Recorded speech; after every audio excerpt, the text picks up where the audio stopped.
And the day the leadership will get things right, you will see how our country will get better. So that's why we are here. My mouth is not strong enough to introduce our distinguished personalities, and that is why we have asked some people to come and do that.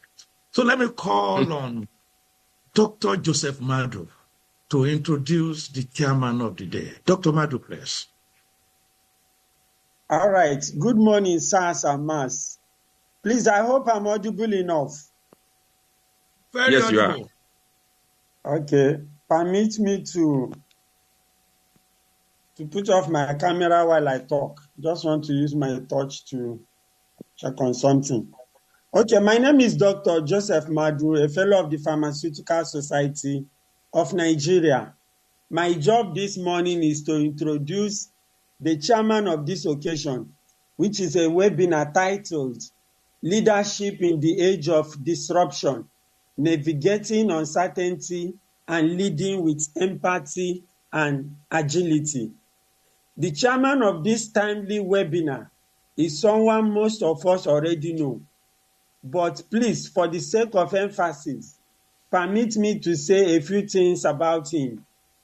His name is Professor Lere Bale.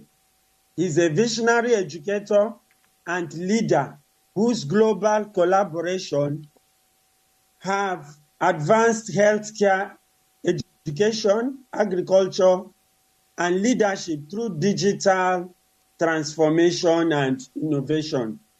As a respected mentor and speaker, Professor Bale has inspired millions and remains dedicated to developing future leaders. Prof is a student of grace, a kingdom ambassador, servant leader, systems thinker, and a steward of transformation. Professor Bale is the CEO of Business School Netherlands, BSN International. He is also the current president of Nigeria Academy of Pharmacy. I must not forget to state that Prof is a veteran of global giants like Pfizer, Globacom, Business School Netherlands, and he has further executive education up to the doctorate level at Business School, including Business School Netherlands, Harvard, Columbia, INSEAD, etc. Our chairman of this occasion today is someone who is passionate about unlocking Africa's potential. He is committed to empowering Africa and driving growth. My dear ladies and gentlemen, kindly join me in welcoming the chairman of this leadership webinar, Professor Lere Bale, on board.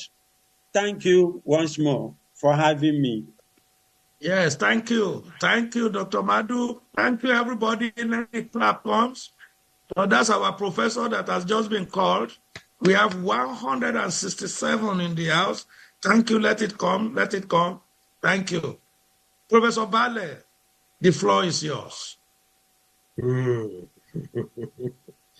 Thank you so much. Let me thank the convener of this great event, multiple doctors Lulu Ojo, a pharmacist, an entrepreneur, a great communicator, a great mentor to many, and one who has deepened his passion to pursue the purpose of his life, that is to be able to bring knowledge to more people. And he had been pursuing this way back as far as I know, way back 1987, when I had cause to work with him to be able to do some research work and to see what could be done to improve the knowledge base of practicing pharmacists. Today, he has convened this webinar for the purpose of building leadership in the age of disruption. So distinguished guests, esteemed speakers, valued participants, ladies and gentlemen. I want to say good day. I would like to specially recognize my colleagues on the platform, the likes of Alhaji Ahmed Yakasai, who's a special guest today, and the Vice President of the Academy of Pharmacy, our mother, Professor Cecilia Iguilo, who is far away, but still has created time late in the night to join us. Professor Iguilo is also the Vice President to the Nigeria Academy of Pharmacy, as well as our own professor, who is the chair of our committee on education, Professor Charles Simone, who will be the keynote speaker today. I would like to join in welcoming all of you to this special webinar with the theme Leadership in the Age of Disruption, Navigating Uncertainty and Leading with Empathy and Agility. It is both an honor and privilege to serve today's session as the chairperson. It's a garden of great minds and hearts committed to reimagining leadership in a rapidly changing world. We recognize the fact that we also know that we are privileged to have distinguished panel of thought leaders, practitioners who bring great wealth onto this platform. We do know, without any doubt, that we have the ability to transform in the leadership role, to transform in many ways. And so today, we want to be able to start to reimagine leadership in a rapidly changing world. We are living through a period, an era of unprecedented disruption, a time marked by technological resolution, shifting global paradigms. We are walking a period of economic turbulence, climate uncertainty, and evolving workplace culture. A number of people will sum it up and say we are walking a period of devocad ecosystem, a period of disruption, volatility, uncertainty, chaos, ambiguity, resilience, and diversity. In this period, we are also faced with this rapidly changing technological advancement, from artificial intelligence and digital transformation to pandemics and geopolitical shifts.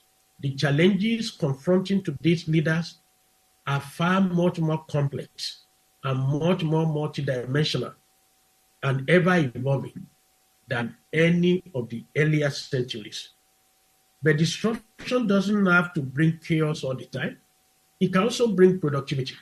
And it compels us to start to think, really, and rethink our models, our methods, our most.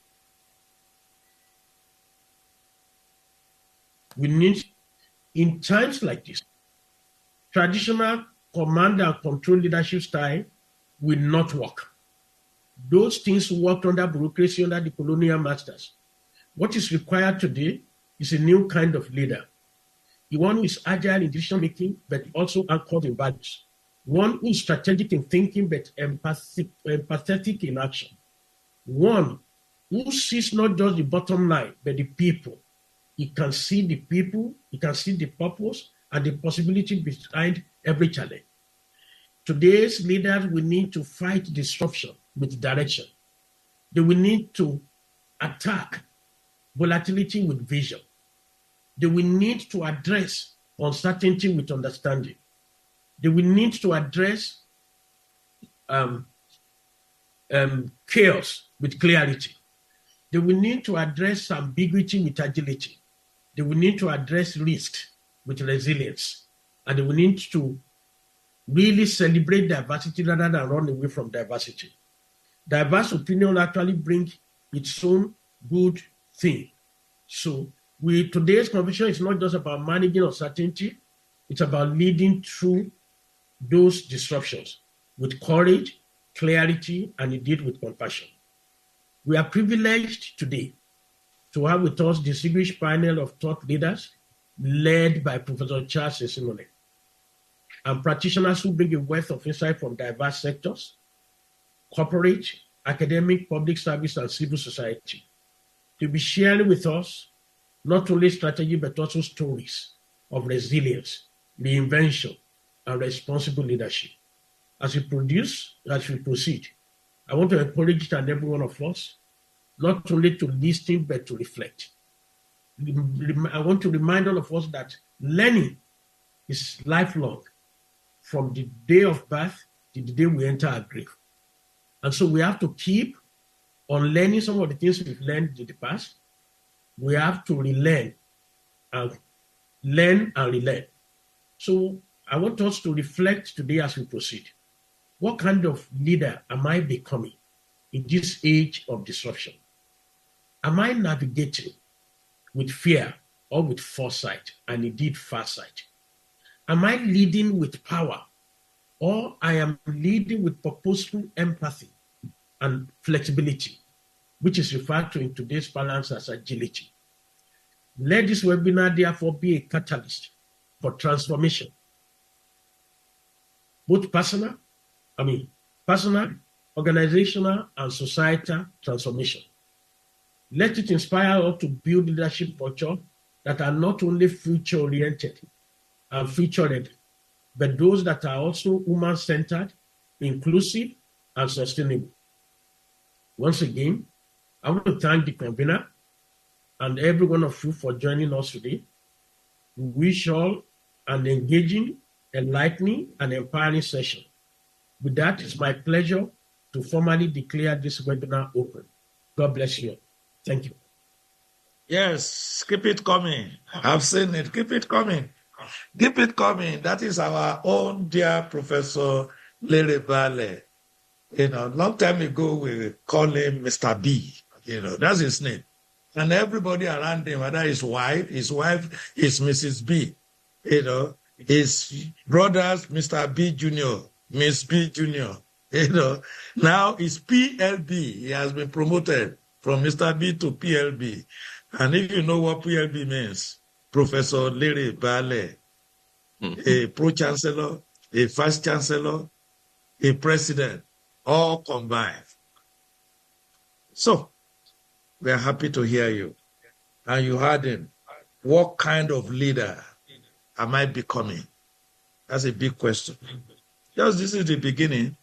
And Professor Bale has actually given us the tonic with which to proceed. We have 192 people in the house. Is that not fantastic? Let's go straight to the business of the day.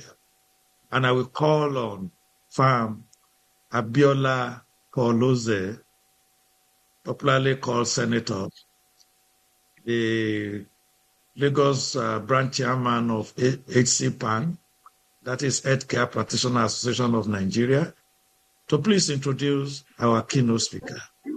Biola, please. Good morning, Mr. Chairman, the special guest of honor, the guest speaker of the day, and all participants. It's such a privilege to be at this capacity building program, and it's an honor to present to the House the profile of Professor Charles Okechukwu Esimoni. Charles Okechukwu Esimoni was born in Tiko, Cameroon. He graduated from St. Joseph's College, SAS, Cameroon, and with B.Pharm, M.Pharm, and PhD from the University of Nigeria.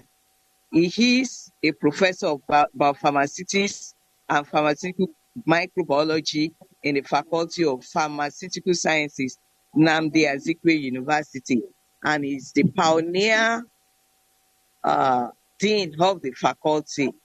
He is the immediate past vice chancellor of Nnamdi Azikiwe University, Oka, and currently a visiting professor at Olivia University, Bujumbura, Burundi. He has well over 400 publications and was recently listed as the 18th most published scholar in Nigeria. He was awarded the honorary professor of the Academic Union, Oxford University, AUO, for his outstanding professional achievement in pharmaceutical research and innovation. He has pioneered research in the use of recombinant viral vectors as surrogate for high throughput antiviral screening studies, and on the use of indigenous medicinal plants as immunomodulators, vaccine adjuvants, and anti-infectives. He speaks English, French, and German. He is a recipient of several awards, which include the Alexander von Humboldt Fellowship to Germany 2003 to 2005, visiting scientist to the University of Pittsburgh, USA 2007 to 2008, the Andy Bright Contest Award for the Best African Innovative Researcher, South Africa 2009, Young Scientist representing Nigeria at the Summer Davos Annual Meeting of New Champions, Tianjin, China 2010, and the CV Rama Senior Fellowship India in 2013. Is a member of the Governing Council of the Pharmacy Council of Nigeria, the Nnamdi Azikiwe University, and the Nanomedicine Society of Nigeria.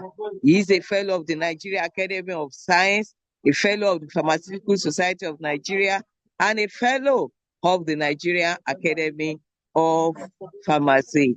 I therefore welcome Professor Charles Okechukwu Esimoni to take on his lecture. Thank you very much, sir. You are welcome. Thank you, Viola. Thank you. Please keep it coming. I expect to see 200 love, clap, flowers, and just keep it coming. Because the man we are going to listen to is not an ordinary man. I've heard so much about him as a vice chancellor, but I'm meeting him just recently, one-on-one, and you can see the height that this gentleman is going. Professor Charles Esimoni, the floor is yours. Thank you very much. I am privileged. I would say I'm honored. I would say I'm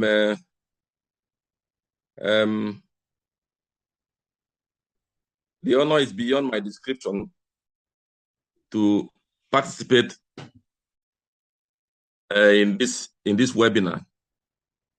And I want to start by profusely thanking our chairman, thanking our president, the president of the Nigerian Academy of Pharmacy, the PLB, as Dr. Lolojo has informed us today, who is not just a mentor, but is a very great inspiration to many of us in the profession.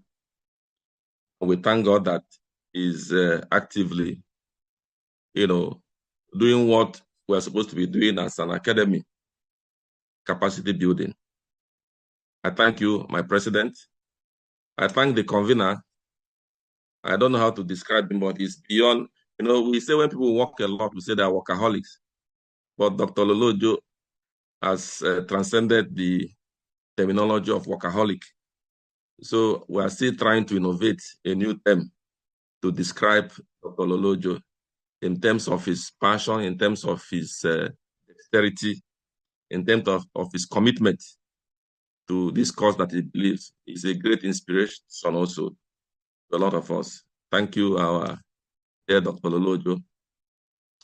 I want to thank and recognize in a special way our leaders, our elders, our living ancestors in the here in this forum. I recognize Laji Ahmed Yakasai. I recognize our mommy, Professor Cecily Willow.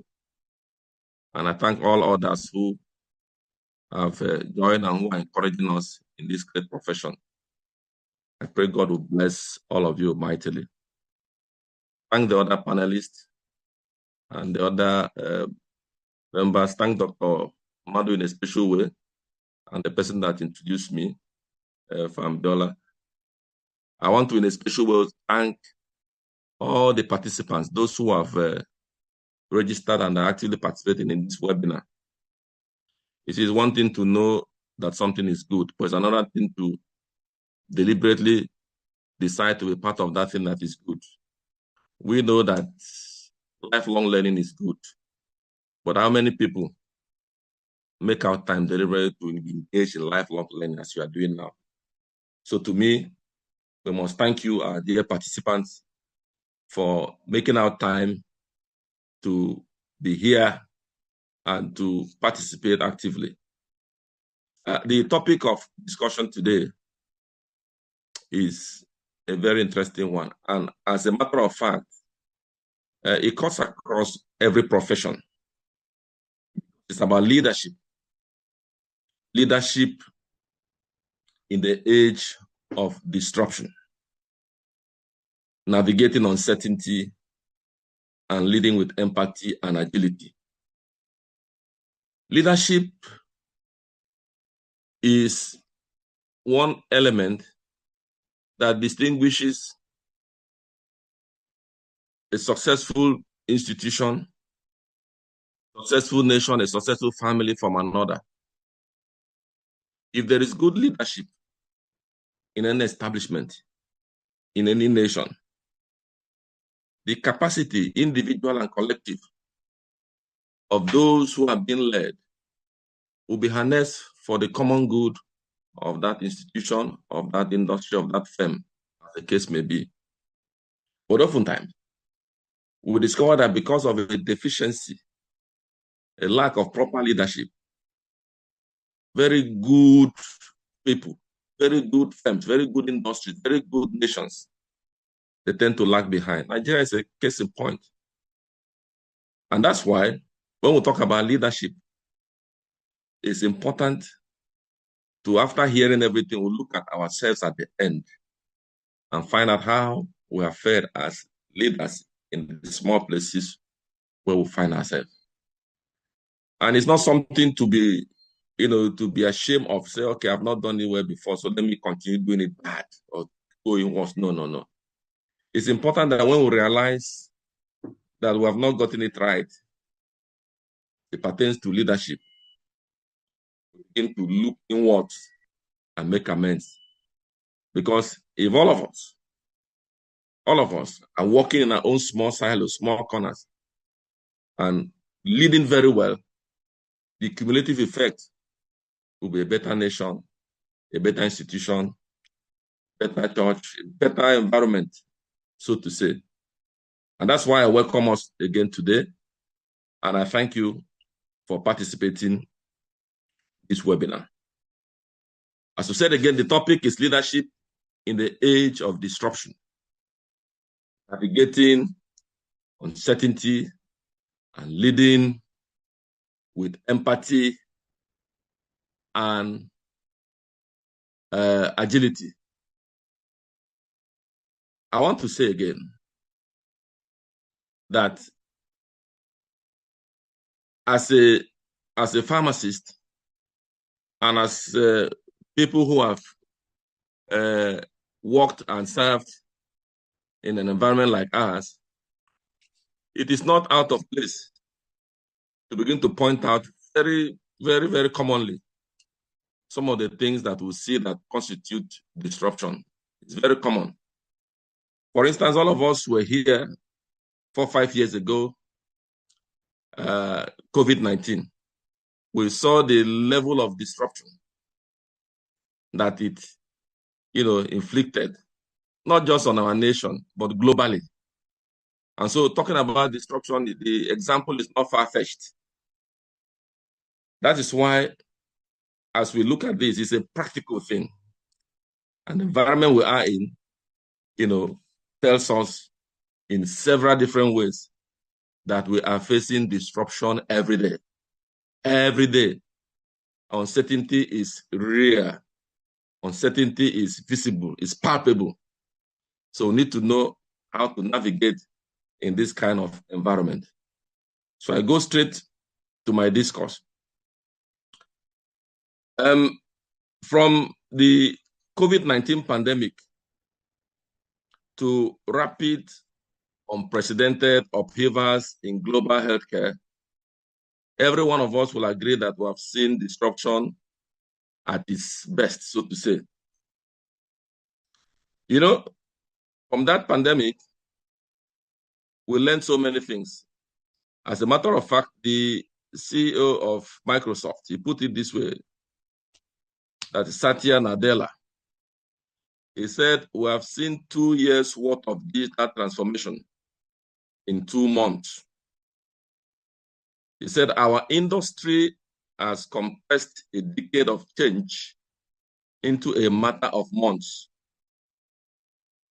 This indeed is the age of disruption. Disruption is real. Disruption is palpable. As we go through this discourse, I want us to bear this in mind. I imagine for a moment the world of pharmacy and healthcare just a while ago. You know that before now, it took 10 to 15 years for vaccines or other drugs to be developed and then to put into the market. That's the world we are coming from. World where global pharmaceutical competitors, they try to guard their research closely.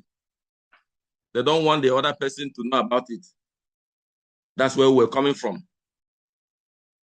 Health systems, you know, they have their own street secrets and nobody wants to share with the other one. We lived through this, but suddenly we saw during COVID-19 that this changed. What would take 15, 20 years to go through the entire development process and then to the market happened in less than a year. Effective, safe vaccines were available. We saw that disruptions were made in the usual protocol. Usual, very straight-jacketed protocols, bureaucracy, everything was broken. So we have lived through this in history. And we saw in that whole process that leadership played a very important role. The decision what to do and what not to do, how to progress and what not to, and what to progress, what not to progress, came from the leadership. They were giving directive. They were agile. At that point, agility came to play. And we saw the end result is that the whole world benefited, communities benefited, firms benefited, nations benefited. We saw the importance of collaboration. So, in that uncertain situation, we were happy that here and there, Nigeria not being not being excluded, we saw the very powerful role of agile leaders, leaders who had the interests, who are empathetic. They had the interests of the citizens at heart, and that brought results that we're all enjoying today.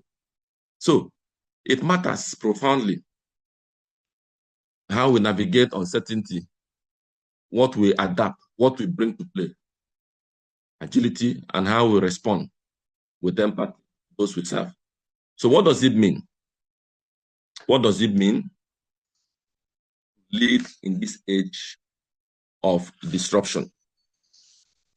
What does it really mean as a pharmaceutical leader, whether you are a senior executive member or whether you are an early career professional, regulator, academic? What does it mean to navigate with uncertainty while leading with empathy and agility? I'm going to explore these questions today with all of us. We're going to look at the global shifts that have shaped healthcare. We're going to look at leadership lessons learned from some of these recent crises. We're going to see how empathy and agility together form the cornerstone, of effective leadership in our sector. Along the way, we are going to make some reference insights from around the world, right here in our country. We look at examples from Nigeria, blending professional analysis with motivational call to action. Now, I want us to look at global shifts in the healthcare and the pharma. Look at that. We live in a time of transformative change in healthcare. Actually, even before the pandemic, there were a lot of forces that were trying to reshape how we discover, how we develop, and how we deliver therapies. You know, mark the word, how we discover, how we develop, how we deliver therapies. And now, as we speak, these forces are accelerating. In fact, in a recent Reuters Pharma conference, it was highlighted that the future of healthcare is becoming more inclusive, is becoming connected, becoming intelligent, and outcome-oriented. So to give context to some of this, I want us to consider a few major shifts that have redefined our pharmaceutical landscape. And these shifts will tell you, that disruption is right here with us. About 6 of them, major shifts. And we can apply them in several other areas. Number 1, global health equity as a core strategy. This is what is happening now. Improving access to medicine is just no longer a kind of corporate social responsibility. It's not a kind of side project. It is central to pharma strategy. It is central. Global health equity. Around the world, companies are now measuring success, not only by revenue, but by how widely treatments are available and how healthcare outcomes achieve global equity. It has now moved from mission to model. It's no longer, it's a mission. You have to, mission work, you're assisting people to get healthcare, distribute some essential drugs to them. It's now a model, redefining the success of your health program, your health strategy. It is now reframing undeserved markets as opportunities for innovation and partnership. And for us in Nigeria and across Africa, this shift is welcome. What it means is that we're paying more emphasis now on reaching every patient, not just those who are wealthy or have the money.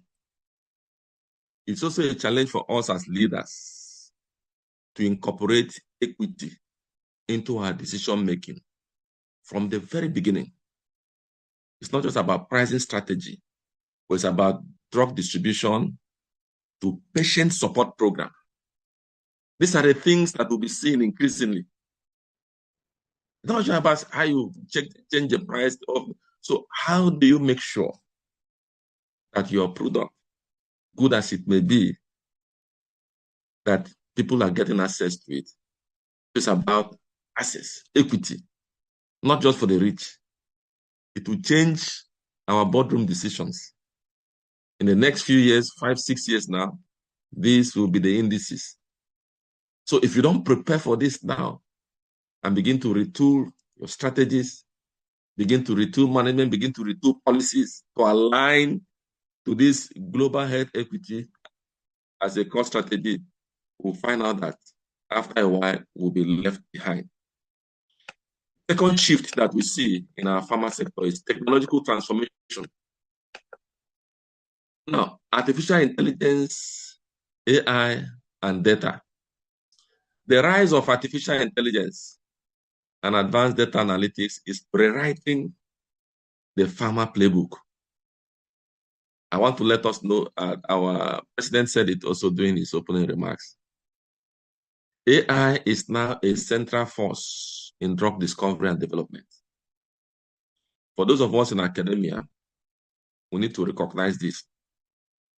I was at a meeting sometime in April, organized by the United Nations, organized by UNECA. And it is a science and technology forum section of UNECA, and I was a resource person. Now, one of the things that came up very strongly, and now it's progressing, because now there's a small subcommittee that is being set up for us to review curriculum in our pharmacy. For us, what we can do to improve this, because this is the reality. So one of the things that came up is that as it stands now, AI, data analytics, is key. How are our professionals, those who are training from the universities, how are they able to adapt to this? And I gave them, some practical examples. And I'm sharing it here also because it has to do with leadership, how to change things strategically.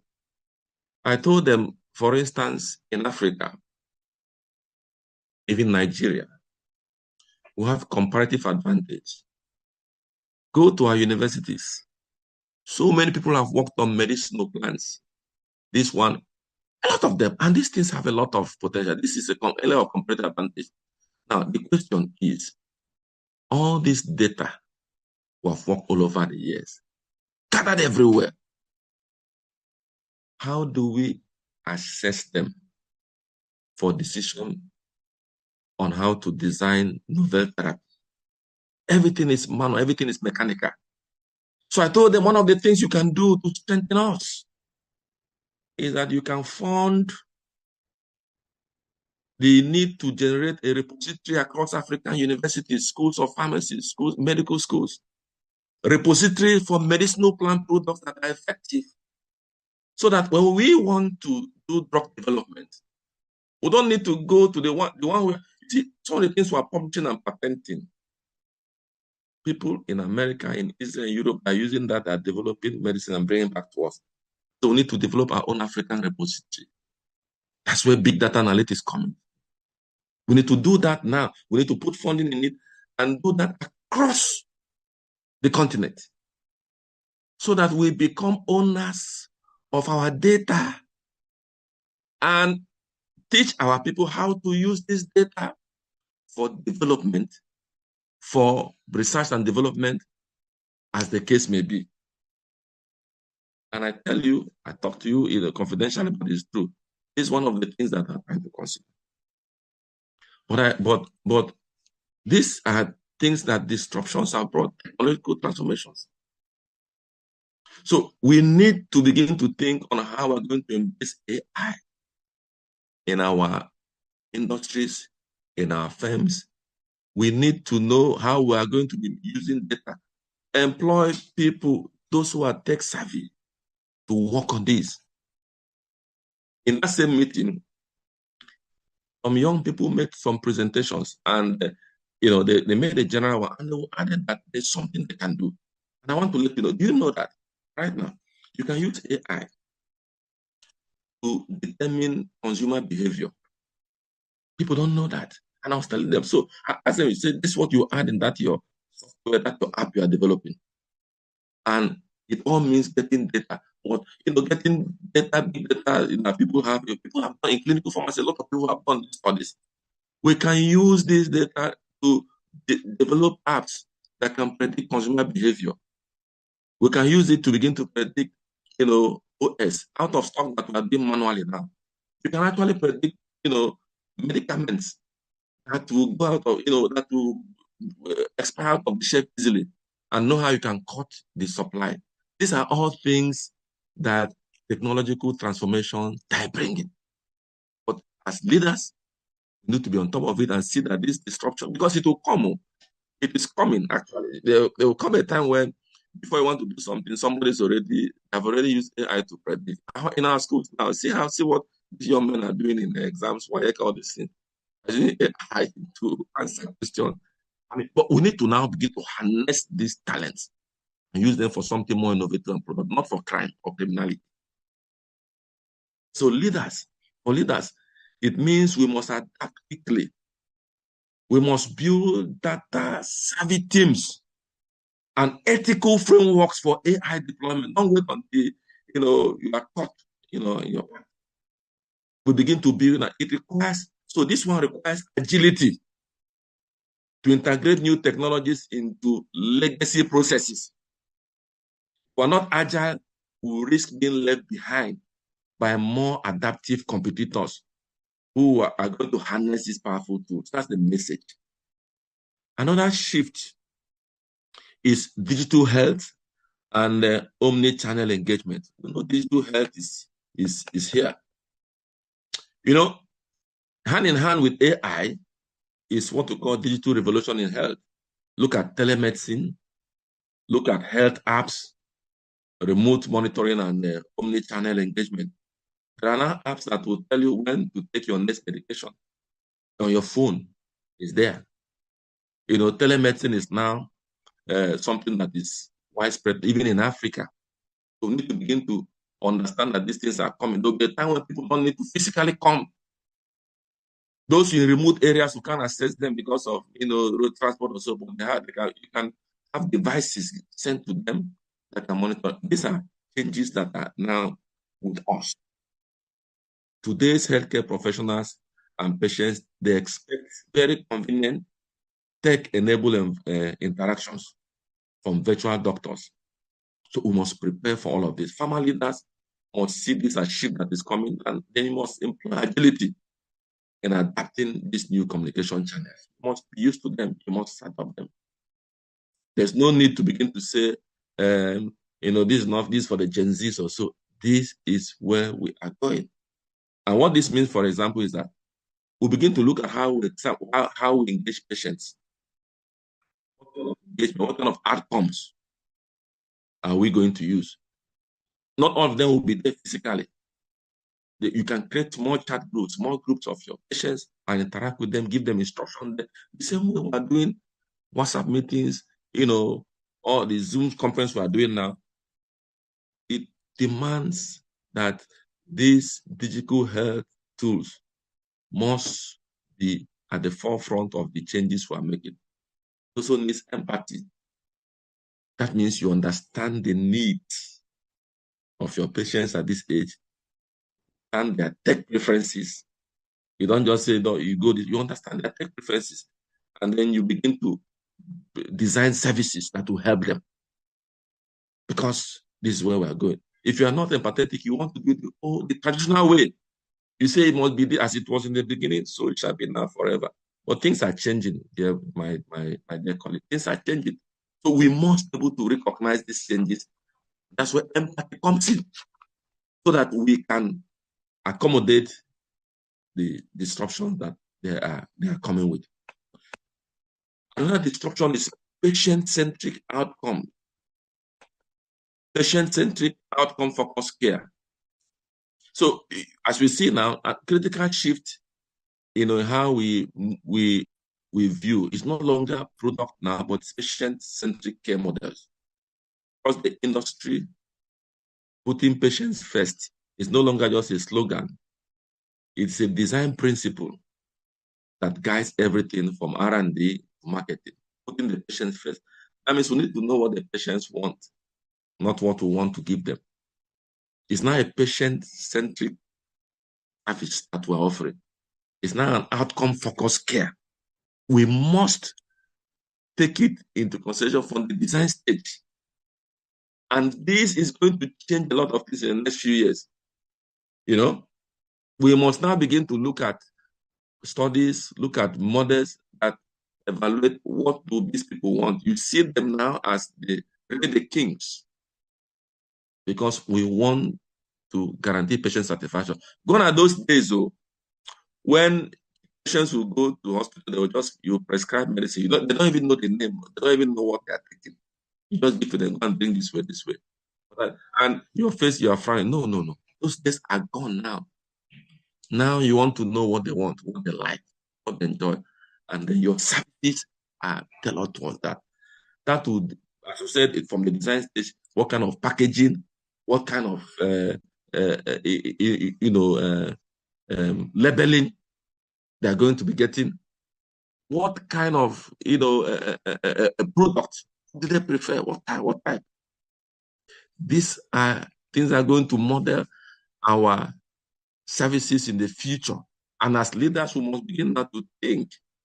We must begin now to agility will make us to begin to adapt. And because you are interested, truly, your focus is on the patient, so empathy must be there.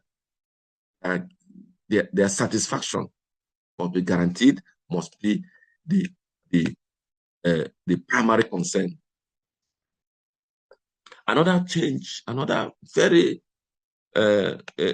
powerful disruption is that of agile and cross-functional organization. You know, now in a disruptive environment, organizational agility and a culture of innovation are no longer optional. Pharma companies are now breaking down silos. They are now empowering cross-functional teams and adopting agile methods to respond faster to change. So, you know, now it's no longer working in silos. So leadership, we have to foster a growth mindset. We have to inculcate soft skills across organizations. Now, what this means is that you have to encourage experimentation. You have to ensure the psychological safety of our people so that people are not afraid to voice out new ideas or admit when something is not working. In the past, the idea only comes from the head, from the leader. I'm the boss here. But now you must encourage your team. They have new ideas, they bring it up. But that is, you know, cross-functional organization. That's what they do. Team members are free to voice out their ideas. You look at it, you don't just hush them down. Sometimes, even for some of us who are, you know, who are in the academia, I must confess that sometimes, groundbreaking innovations we have made, the ideas came from the students. Me, I can say from the students, because we try to operate an environment where we allow people to be free, voice out what you want, tell us, we look at it, we don't hunt you down. People are free. But that kind of organization where everybody feels that the boss comes, everybody is running, hiding under the table, it's gone. No, it's gone. We must allow people to be free to voice out. They have any need, they have any solution, they have any idea, say it freely. Like a family. The workplace should be like a family, a good family. A good family. That mindset should be there. So that when something is not working, people are honest to say it's not working. So leaders must create an agile culture, one that can pivot quickly when a new opportunity or crisis emerges. And I often say that agility is the antidote, irrelevance in a fast-changing world. You know, otherwise, irrelevance will overtake. We must create that environment where we listen to people. We have yes, we have a roadmap, but we can adapt to changes. It can come from our workers. It can come from any source. We quickly adapt. It's not, we're not just stereotype that it must be so. Next one. This one I so much like, and I'll talk more about, is collaboration and partnership. No, so this is another hallmark of the new landscape that we are seeing. Of course, we saw that during the COVID-19. We saw a lot of collaboration. We saw companies partnering together, government partnering with institutions, you know, companies partnering together, NGOs, everybody coming together. We saw that collaboration is key. In fact, over 70% of the 304 major manufacturing and supply chain announcements during the pandemic involve multi-stakeholder collaborations. This is where we are getting it wrong in the nation. You know, I'm happy that tech giants are here, pharma giants are here. Now, what stops one or two firms, you know, coming together, collaborating towards a common goal? We're not seeing that happening a lot in Nigeria. We're not seeing that happening a lot. But during COVID, people were collaborating, and we saw the outcome. Big companies were coming together. They broke down those silos. So it should be continued. We saw even the government partnering with the institutions, other places, governments, local governments, with the universities, higher institutions. So leaders should embrace collaboration. They should embrace collaborations. They should step beyond their comfort zones and their traditional alliances. So this requires some humility to accept that good idea can come from outside and not from our own walls. but it is the way to go. Collaboration and partnership. All over the world, great breakthroughs have always come as a result of collaboration. You see Nobel laureates here and there, they have breakthroughs. Check very well. Intimate collaboration with others, they have this, you see. On papers, they have about 100 people putting together. Because collaboration is key. No one person can do it alone. If we go together, we go far. Stay alone, you may go fast or you may not go far. But going together, we go far. Collaboration and partnership. Even across different sectors. Pharmacy, NAPA can operate with NAIP, and other group, CPN, coming together. We should be seeing more of that, because that is what this disruption, that's how we're going to overcome disruption and uncertainty that we're seeing. Strength from this end will complement the weakness from this end, and vice versa. So, these shifts I've mentioned, these shifts we have talked about: equity, technology, digital engagement, patient-centric, agility, collaboration. These shifts, they define the terrain on which we must lead. They also highlight why the qualities of empathy and agility are so crucial. Empathy ensures that we keep people at the center of all of this change. People-centric. No empathy, you'll be looking at goods and the services, but people, we keep people at the center. But agility ensures that we can respond and adapt as the ground shifts beneath us. Now, having set the stage, what is changing in healthcare, how do we navigate inherent uncertainty that comes with such disruption? How can we as leaders set a course when so much is volatile and unpredictable? So let us talk about strategies for navigating uncertainty. How do you lead in a VUCA world? Our president mentioned VUCA during his speech. I don't know how many of us led. So the word VUCA means, it stands for volatile. U stands for uncertainty. C stands for complexity. And the other A stands for ambiguity, ambiguous. VUCA, V-U-C-A, volatile, certainty, complexity, ambiguity. So how do you lead in a VUCA world? With vision and flexibility. That takes me to the next subheading of navigating uncertainty. Leadership in a VUCA world. Disruption by its nature breeds uncertainty. That's the truth. Whether it is said it's a sudden pandemic, whether it's a new regulatory change or a technological breakthrough, leaders often find themselves making decisions with incomplete information. And I want you to underline this. Incomplete information under rapidly changing conditions. Now, this environment, of course, has been described by that acronym. I mentioned the acronym of VUCA: volatility, uncertainty, complexity, and ambiguity. Healthcare certainly has its own share of VUCA, and Nigeria's healthcare sector is no exception. So how can we as leaders effectively navigate such uncertainty? And I want to make a proposition also from leadership experts.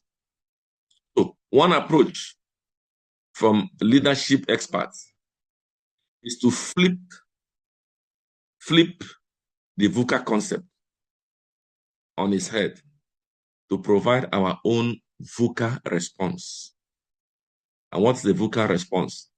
So V stands for vision, U stands for understanding, C stands for clarity, and A stands for agility. This is our own response to volatility, uncertainty, complexity, and ambiguity.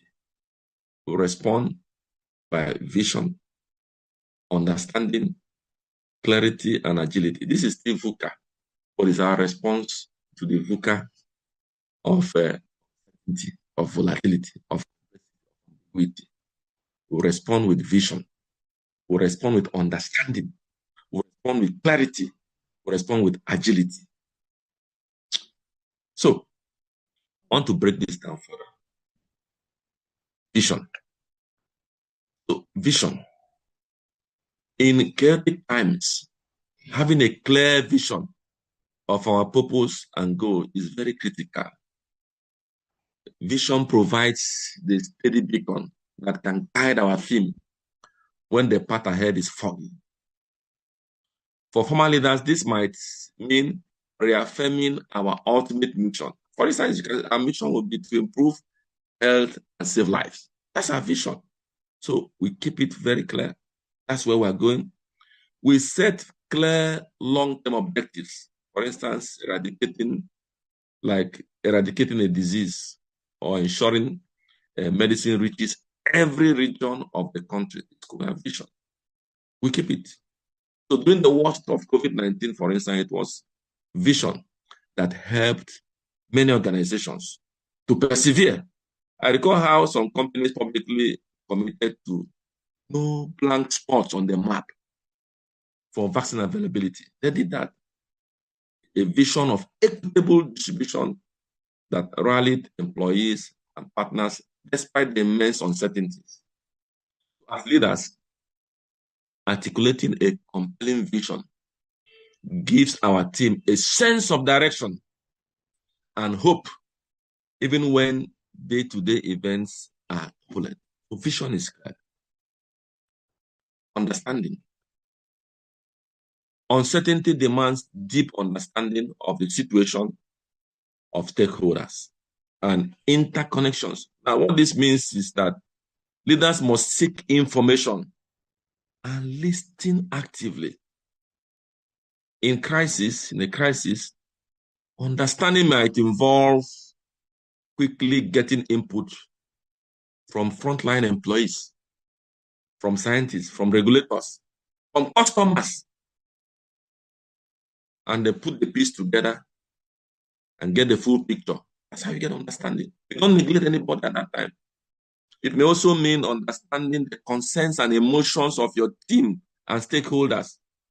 And here is where empathy, overlaps understanding.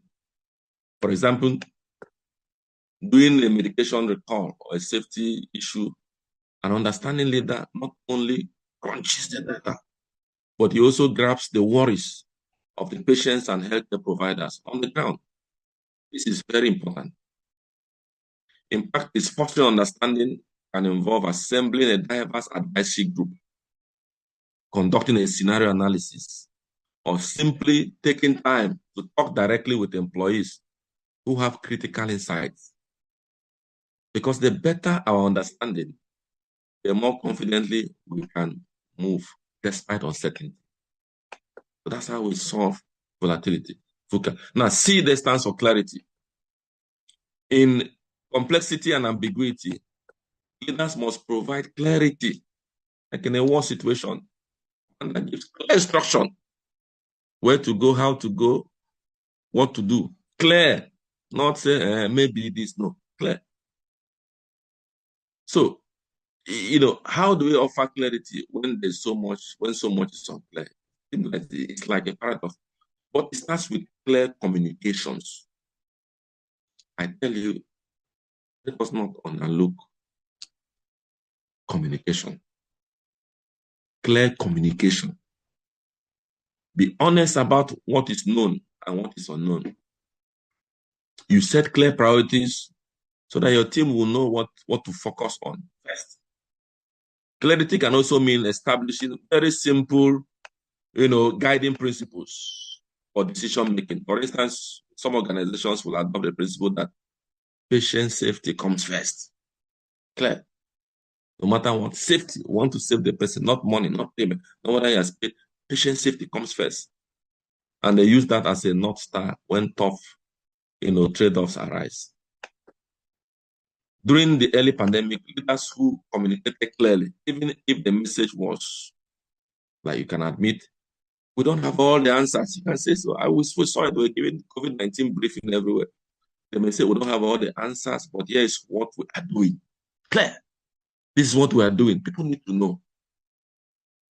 These things will build trust, build confidence in your team and in the people. Leaders, we should strive to give clear instructions. Don't just keep quiet. Say they will know now and they will understand. No, say something and make it very clear. Be honest in communicate. If you think things are going down, they say, honestly, we are not breaking even. This is a situation, but this is what we are doing. That clarity helps us to navigate through uncertain times. It buys loyalty, buys confidence. And those two, loyalty, confidence, important in times of uncertainty. Then A is agility. So that brings us to agility, a recurring term. To address ambiguity, nothing helps more than an agile approach. Being ready to pivot quickly as new informations emerge. Agility means rapid decision cycles, experimentations, and adapting on the fly. In uncertain environments, we often cannot wait for perfect information. We must act, learn, and iterate. This was abundantly clear, of course, again during the COVID-19. We cannot wait until we get the best. We must act clearly. Gentlemen, in summary, vision, understanding, clarity, and agility, they form a toolkit navigating uncertainty. And I encourage you, when facing the next volatile situation, to ask, what is our vision and end goal? Do we truly understand what is happening and who is affected? How can I bring clarity to my team right now? And how can we stay agile as events unfold? These guiding questions can steady the ship, even in very stormy seas. I remember as Vice Chancellor, I became Vice Chancellor. In a few months, then there was COVID-19. And, that was an uncertain situation. It was a volatile situation. Unpredictable. It was complex. There was a lot of ambiguity. All the attributes of VUCA expressed. But before we came with a vision. And we tagged that vision Project 200 to make our university among the best 200 universities in the next. And that vision had some pillars clearly. And we made sure we communicated this to everybody, to students, the staff. The pillars was an acronym we call ACADA, A-C-A-D-A. A stands for academic excellence. C stands for community service. The other A stands for administrative reforms. D stands for discipline. And the last A stands for advancement. Advancement, we say advancement in what? Because predecessors have laid foundations. So we needed to advance. We don't just say, oh, what I've done. No. The ones that are good, taking them advance. That's our vision.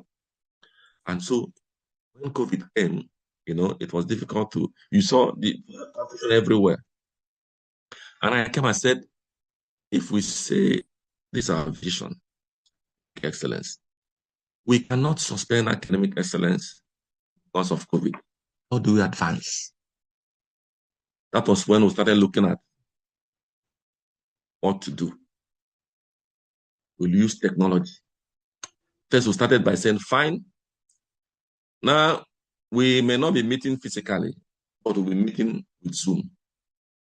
We're doing our meetings with Zoom. Management meeting. I tell you, my university during COVID, we were doing projects, we were doing things, we were doing procurement meetings by Zoom. Other people, people close shop everywhere, but we were the only ones moving. We're meeting by Zoom. And then in terms of, teaching, I said, people had phobia for, digital teaching. We started talking to them, communicating them, using their platforms, why they should be teaching, we're teaching online. There was, when we came, elections were to be held. Remember the student union election? And at that time, there was ban on gathering. So no need to gather. I said, we're going to do the election online. And I tasked my team, the ICT team. I said, we're going to develop a software. We're not buying anywhere. We are going to do student union government elections online. We'll do it online. They say, I said, we'll do it, we'll try. And then I charged them, stimulated them, encouraged them. I said, you can do it. You know, those guys developed the software. For the first time, we did student union government. Before student union election, people will gather, they will fight, throw bottles, kill one another.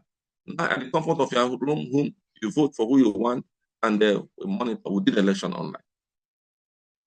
Then we had sandwich. Sandwich people were not, because sandwich come only when there is vacation. Now we didn't have any vacation. By the time students came back, they could. So they have lost 2 sessions. I said, sandwich, no problem. We're going to do sandwich lectures online. They said, no, these are old people. They are not tech savvy. I said, they're not tech savvy because they have phobia. If they can use telephone already is a technological gadget. Can use WhatsApp, it's a technological gadget. I started talking to their leaders, talking to them, published something. Say, you can do it. It took me about 3 months. I convinced them. They did the lectures online, sandwich, and they still continue up to now. And the sandwich did lectures online. All the backlogs they had, we were able to. We even got more people. It came to external examination. External examiners come in, they can, all the social distancing, contacting. I said, now we'll be doing PG school. Let's look for a model. Postgraduate school, let's look for a model. We are going to do exams. This external examination, we'll do it virtually. The external examiner can stay where he is, we'll stay here. I tell you that up to today, the model my university is using for postgraduate examination is still that model we use that period. We'll still be online. So someone may be in Maiduguri, maybe in America, maybe anywhere, it's examining our students. Moving. We have some hitches initially, but we have improved and we're doing it very well now. He came to appraiser, staff welfare. I said, we won't stop appraiser because of this. I said, now we'll do everything digital. We started it. As we speak now, our appraisers are digital. Everyone, distant. That model, that, the VUCA volatility thing, we came with vision. We came with understanding. We came with clarity and agility, able to flip the volatility, the uncertainty, the complexity, everything that. And that model is still running now in the university. So it could be put in any establishment. When there's volatility, you come with vision, you come with understanding, come with clarity, come with empathy. People see that you're empathetic with their cause. And communicate it very clearly. Human beings, when they see something good, people are resistant to change, but come with love. They will adapt. And you will see that, you are going to accomplish your goal. Before moving on, let me highlight that navigating uncertainty is not just an abstract concept. It has very real human dimensions. So people feel stress and fear in uncertainty, in times of uncertainty. That's where leading with empathy becomes absolutely vital. It's not enough for you to have a vision or a plan. We must also connect with people's emotions. We must show that we care. Remember, you must show. You don't say, I care. In my heart, I know in my heart, I care for people. I know it. No. You must show it so that we care. I was telling, I've had to cancel many people, in the course of some of these things. They say, I love these people. I know in my heart. God knows my heart that I say, no. God knows, but the people don't know. God knows your heart. I don't argue. I'm not God. I don't know it, but these people don't know. So you must show it. Show the students, show your staff, your colleagues that you care for them. And that's what is lacking. People may be doing things, they say, my heart of heart, I know that I care for these people. I know what I'm suffering for them, but they don't know now. So look for means to demonstrate it. People want what they see is what they relate with. So we must show that we care and we must foster trust. That's why empathy is important. That's why I want to talk briefly on leading with empathy. The power of people-centered leadership. In an industry that is driven by science and data, we sometimes forget that leadership is fundamentally about people. Empathy, which is the ability to understand and share the feeling of others is often thought of as a nice to have trait for a leader. Now, I want to proceed today that empathy is a must have, especially in times of disruption. When uncertainty and change abound, empathy is what is on ground, is what grounds us in our purpose and maintains the trust and morale of those we lead. What does it mean to lead with empathy in the pharmaceutical sector? It means first and foremost remembering why we exist as a healthcare professional, to alleviate suffering and improve lives. It means keeping the patient's story in mind during every meeting and every decision. It means recognizing the pressures on our employees and colleagues, whether it's a scientist racing to develop a vaccine, a pharmacist on the front line counseling patients, or a regulator balancing public safety and rapid innovation. Empathy in leadership shows up as active listening. Listen to me, active listening. Now, when a person is talking about it, you know, I noticed in the course of my NVC that some people, very serious problem. I'm talking about professors, big people, sometimes even students also. When they come, despite my busy schedule, one of the things I do, I may be working, I'm very busy. I just leave everything. I just stay like this. I listen. Just listening. The person is talking, you are listening. You are nodding your head. You are nodding. I tell you, it has solved many problems. People have come, they want to kill, they want to do. I just listen to them. So they see that genuinely you are concerned about their welfare. They leave that place, resolved to go and work better. Even though they were coming to scatter to do this, you invite them, come, please come. Can I see you, please? I just listen to them. Listen to them. But a lot of us don't want to listen. But, hey, stop. Hey. No. Just listen. Just listen. Learn to listen to colleagues, to employers, to employees. Learn to listen. So it shows up active listening, genuine concern, and compassionate action. When you do this thing, these people can sow their lives for you. They can give their life, they can live their lives for you because they have seen that you have empathy. Many of the things disrupting our big establishment today is that the leader is so cut off from the employees and even from the people that they are. This has to change in these times. So a lot of things. Empathy also drives better outcomes. There is evidence linking empathy, empathetic, emotionally intelligent leadership to higher performance. This is true. A lot of psychologists have done that to see that emotional intelligence, which is linked to empathy, makes us very effective as leaders. Not just IQ. People have IQ, but they don't have any emotional intelligence. Those who have emotional intelligence, those who are empathetic, they get greater outcome than those who are very smart upstairs, 90% IQ, but they don't have any empathy. We need to begin to retool.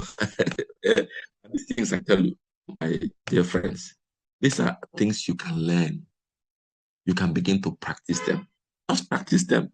To make even in your family, sometimes in our family, why there's wahala everywhere, family, because the man is every other person is inferior. He lives with iron rod. Empathy. Show genuine concern. Listen. Understand and inspire. A lot of people are going through stress. So one of the things I learned during as VC, I saw that psychological stress, hunger everywhere. So we decided to begin to give people the opportunity. I created a center for career and counseling. The first in the Nigerian university system. That center did a lot of, if you know the amount of people who wanted to commit suicide that we arrested, I tell you, the quantity is staggering. The amount is staggering. That center, people are there who just come and listen to you. You have your trouble. Students especially, lecturers were not coming. They will come. By the time they open up and talk, and the next they will say, sir, see, I've written suicide notes or so, but we created that place, that center. And later on, about 2 years or so after that, Nigeria, NUC adopted that, and they have been that in many Nigerian universities now. They started. But we started that model because of my own practical experience, that when you take time to listen to people who are going through stress, you have solved the problem. I tell you, more than 60%. You have solved You may not provide anything for them, but just listening. Just listening.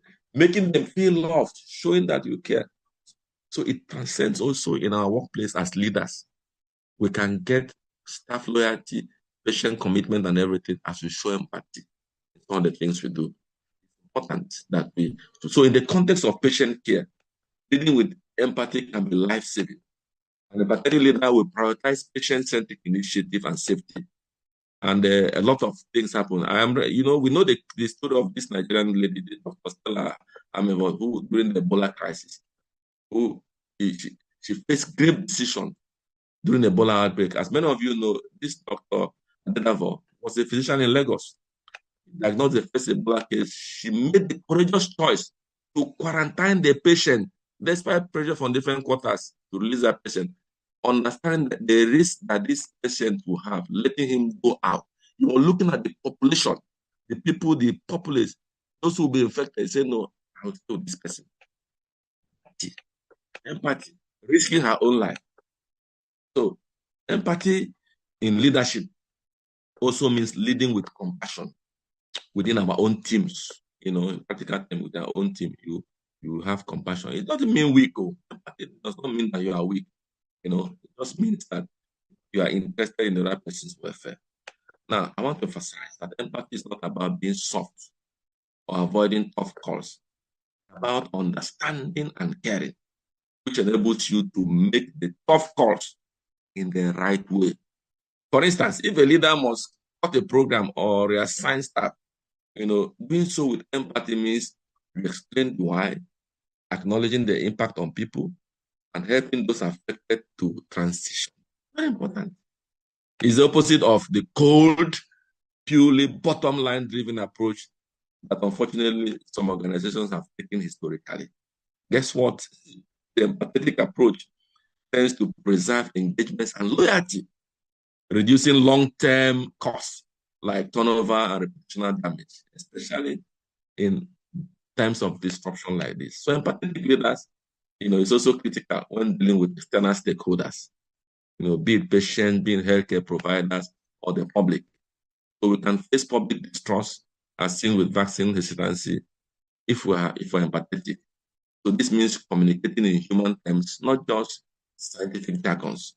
It means truly listening to public concerns and incorporating that feedback, ensuring that we prioritize patient well-being over profit. In essence, empathy helps to bridge the gap between the industry and the society. So having talked about empathy, let me, as I round up now, let's look at leading with agility, turning rapid change into. Now, if the past few years have taught us anything, is that agility is not just a buzzword, it's a lifeline. Agility is no longer optional. It's a key to building resilient healthcare system that delivers. Leading with agility means being proactive. It means being decisive and flexible. Starts with the mindset. And let's look at some few concepts, some few things. One of them, actions that demonstrate agility. One of them is rapid innovation and decision making. The development of COVID-19 vaccine, we saw how decision making and rapid innovation that is agility at work. By making our decisions at lightning speed, running trials in parallel, it demonstrated agility. Also look at adaptive supply chains. Another area where agility shows its virtue was in supply chain. When the global flight stops and factories shut down in Nigeria, many pharma chains were broken in Nigeria, where over 70% of our drugs are imported. So agile leaders move quickly, they look for alternative supply routes, increasing local stockpiles of essential drugs. I recall how some local pharmaceutical, people started doing repurposing. We saw, even in our own client, that something like face masks that was not available. People started improvising. They started producing local face masks. We're no longer importing again. Industries came. That's agility at work. A lot of firms. My university we started producing hand disinfectants at that time. They were doing that. And that saved government, saved a lot of people in our state at that time. That's agility. So there's also workforce agility and upskilling. You need to upskill, the training needs to meet the need of tomorrow. And it's important. And that's why part of the things I think a leader will need to do, we need to begin to look at what are the needs of tomorrow. So how do you develop capacity now, today? You do that. That's what they do in Europe and America, other places. They see the need of people. They tell people. China moved the way they moved. That's what they did. They were sending people to go and learn, train in Europe, America. They came back. They were preparing for today. The China are taking up today. They invested it many years ago. We can do that purposefully to develop talents that will serve us for tomorrow. We see tomorrow, we prepare today. At workforce agility and upskilling. Also the scenario planning. You can also make plan A, plan B, plan A, B, or C. If this doesn't work, this work. Those things should be there in our, in our strategies. Not just if this work. Now we are talking about, in even the pharma sector. We see that a lot of the things we're getting, we're importing from abroad. What are the plans we are making? In case importation phase, in case, all the trade wars going on here and there, America, Ukraine, Russia, all these things. So what alternatives are we making? We must have plan A, B, and C. But if this fails, how do we survive? These are things we do with agility. I must mention that agility does not mean recklessness or abandoning all processes. No. We are still diligent. We still follow things properly, but we'll do that in a very smart way. Follow program. Do we lead in Nigerian pharma, leading in a Nigerian pharma context? Opportunities and responsibility. Well, I put this specifically, but because of time, I may skip this because I have many of the things I wanted to discuss here. We have also mentioned them along the line. I will just mention that we can lead with, just mention in Nigeria, agility should be for self-reliance. We should develop self-reliance. This is where we have missed it in Nigeria. We are over-dependent on what people are bringing. I saw that it affected us in Nigeria, of course, during the COVID and other things. I know some manufacturers will say they couldn't get their ships were stuck in the sea. They couldn't get products, so products would have. So we should develop self-reliance. What is it that will have comparative advantage over? We begin to develop that way. People should begin to diversify into those areas. Because agility for self-reliance is what we need as a nation, Nigeria. We don't need to depend on people. We have all it takes. Because coming to think of it, people come here to take our raw materials and process and send back to us. Why can't we develop that self-reliance nation? Agility for self-reliance needed in Nigeria. Empathy in public health leadership. Yes, on the empathy side, our context demands leadership that understands the plight of the average Nigerian patient. Many Nigerians pay out of the pocket for medicines. Affordability is a critical issue. So we must be leaders with empathy. I will champion the access of drugs. Global health access care is one of the things we are talking about. Why should people in the village not have access to medicines? Why? Patient assistance program or low-cost generic drugs. These are all things that leaders should be looking at. As we are producing manufacturing, we should be thinking about them, not just about our pocket of things. This is where we should be going. Where it is necessary, we can introduce telemedicine to reach people. We can also use drone technology. It is very cheap and affordable now to distribute drugs or vaccines in remote areas where people are even, where they say people cannot go maybe because of Boko Haram or other things. Drones could go there to deliver medicine, telemedicine. So we thinking about this as pharma industry. We should be seen to have empathy on the citizens of the nation. It's also regulatory and policy leadership. Contextually, Nigeria has seen some positive disruptions involved. For example, I must thank the Pharmacy Council of Nigeria Act. It was a major regulatory update. It was achieved through very strong leadership and advocacy by pharmacy professionals. And this law, among other things, aims to better regulate and improve pharmacy practice and educate Nigerians. It took visionary and persistent leadership, including from many in the Nigerian Academy of Pharmacy, to lobby and get this passed. What does it teach us? These are leadership. Leaders must sometimes be change agents in the policy arena, not just within the organization. If a law or policy is hindering progress or failing to protect the public, we have the duty as leaders to pursue it and seek for change. We should also engage with the National Health Insurance Authority to expand medicine coverage with educational institutions to modernize pharmacy. This is what we're talking about, modernize the pharmacy curriculum and also introduce digital knowledge. Finally, inspiring and mentoring the next generation. Mentorship is important, and I thank God that this workshop is taking place. That's part of what I've been doing. Our workshop today is about capacity building, and nothing is more critical to capacity than our human capital. So Nigeria can boast of talented young pharmacists, scientists everywhere. However, they need mentorship, and I thank God for what the academy is doing, Nigeria Academy of Pharmacy. I'm happy by the initiatives like the Presidential Mentorship Program launched in 2023 by the Nigeria Academy of Pharmacists leadership. And all these are geared towards developing early career professionals that will fit in to the challenges ahead. But we need more and more and more of these mentorship programs, because it will help us to fight, the uncertainty, volatility that we find. There's also need for community engagement and public trust. There's also need for embracing African innovations, like as I mentioned in the UN, African innovation, a repository that has all the things, medicinal plants we have been working on. It's not existing anywhere. So, and I said, they need to start looking at this. So, embracing Africa's innovation. And there are a lot of other areas who have made a lot of innovation in Africa. But we should believe in what we have. It should be innovation for Africa by Africans, not what we are taking from outside.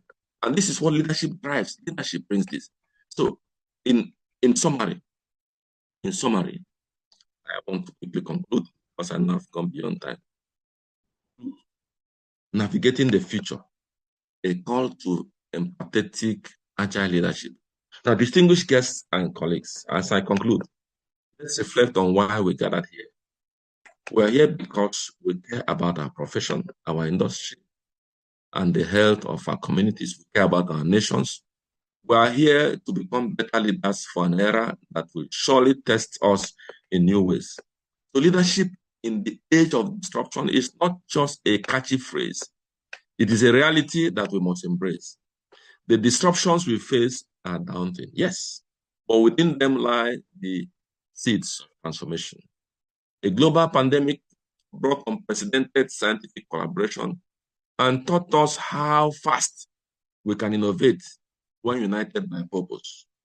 Digital technologies disrupted old models, but also handed us tools to reach patients that we could never reach before. There are new expectations around empathy, and equity are pushing us to be just not just manufacturers, but champions of health for all. So to navigate uncertainty, we have learned to apply vision, understanding, clarity, and agility, charting the course even when the stars or data points are obscure. To lead with impact, we commit to empathy, knowing that trust and moral are built on genuinely caring for others. To seize the opportunities hidden in each crisis, we hone in our agility, for it is indeed the key to building resilient systems in an evolving landscape. I ask each and every one of us to think about our actions, the actions you will take after today. Perhaps it is something personal, like scheduling time each week to walk the floor and talk to your team, or truly listening, practicing empathy, truly listening. Perhaps it's something organizational, like starting new ideas, that is practicing agility. Maybe the potential partner or mentor or mentee to build creative bridges. Maybe it's advocating for a change that you system, even if it's an uphill battle, whatever it is. Because leadership growth happens through actions. I began with Satya Nadella, the progress of transformation in 2 months. Let me close by noting that the leaders, transforming ourselves. We must think about problems, being more holistic, more innovative, transform how we relate to others, with greater empathy and empowerment. We must transform how we execute boldness and adaptability. If we do,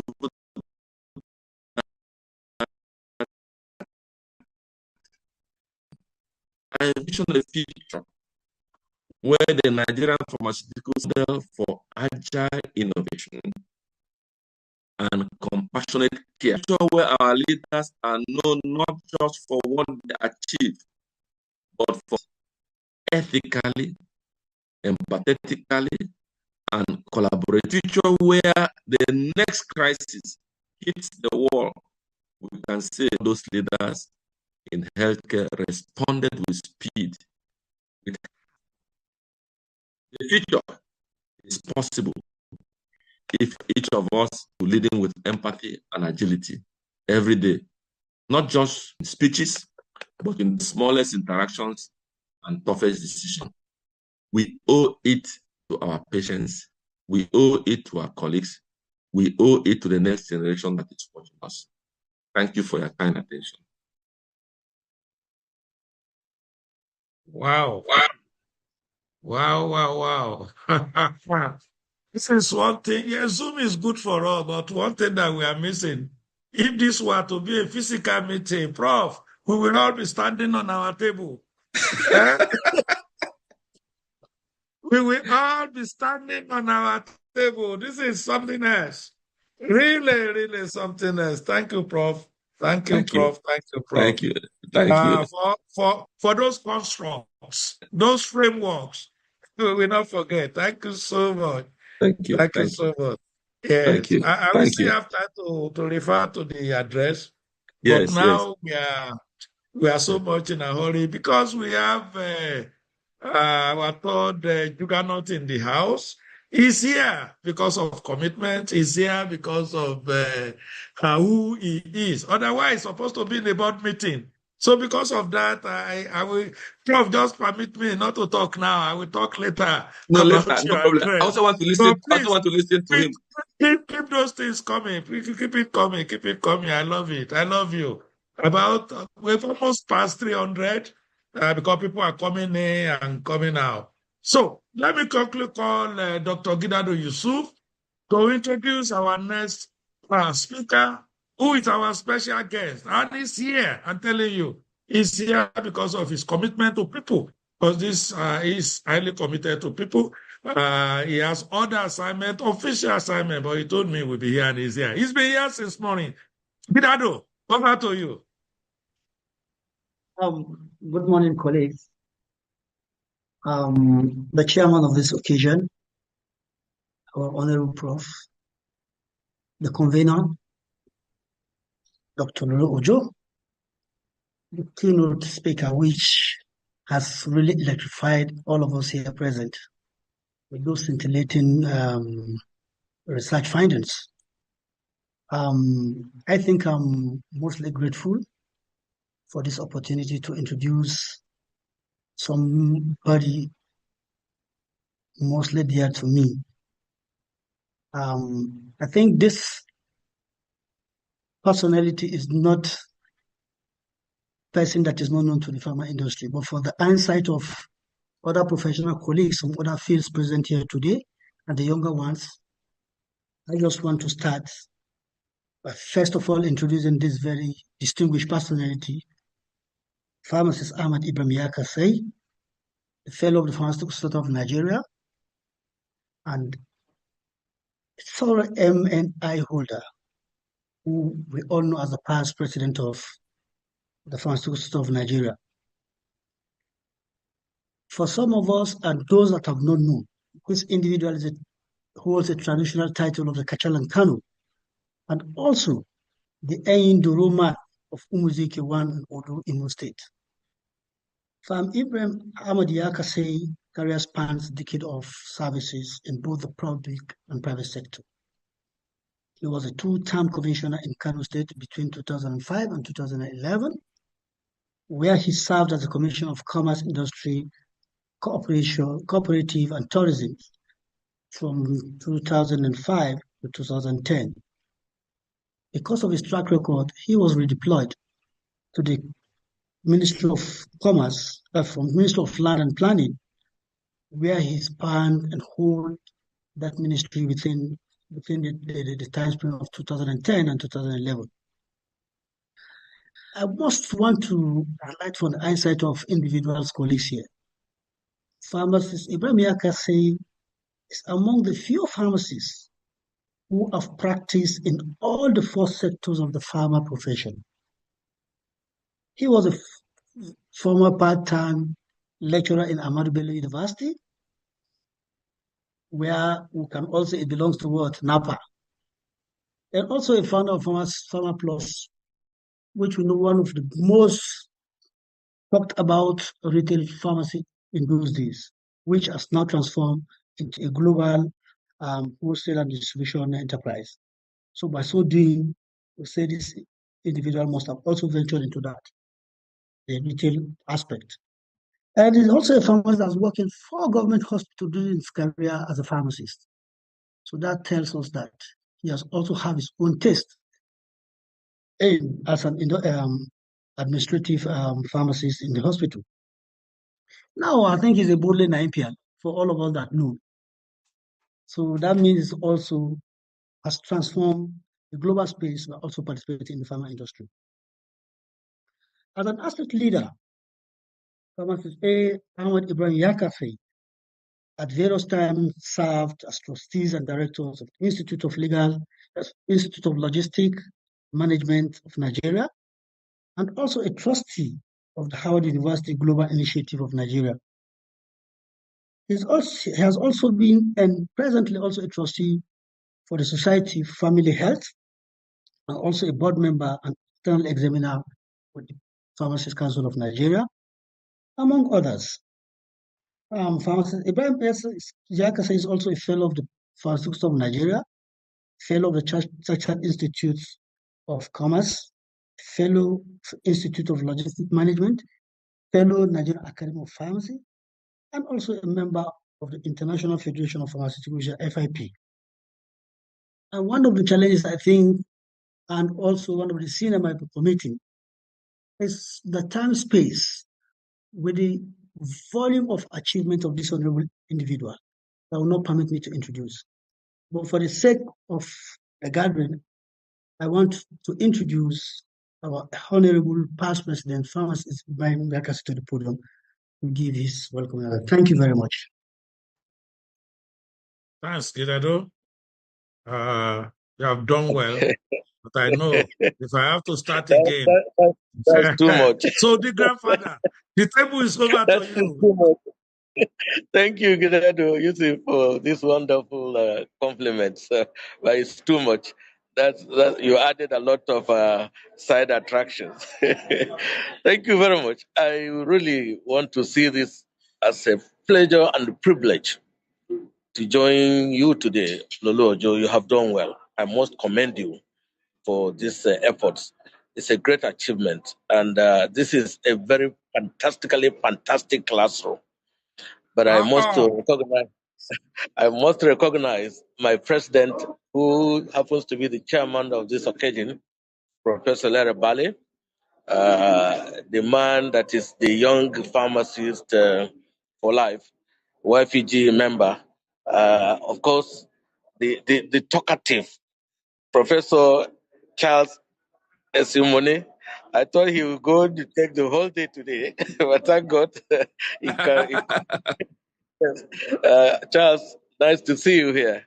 And Thank you, all sir. the participants, yes, I can see Iguilo also and so on. So all the participants from wherever you are, I really appreciate morning, you. sir. God bless you. And thank you for joining this very wonderful event.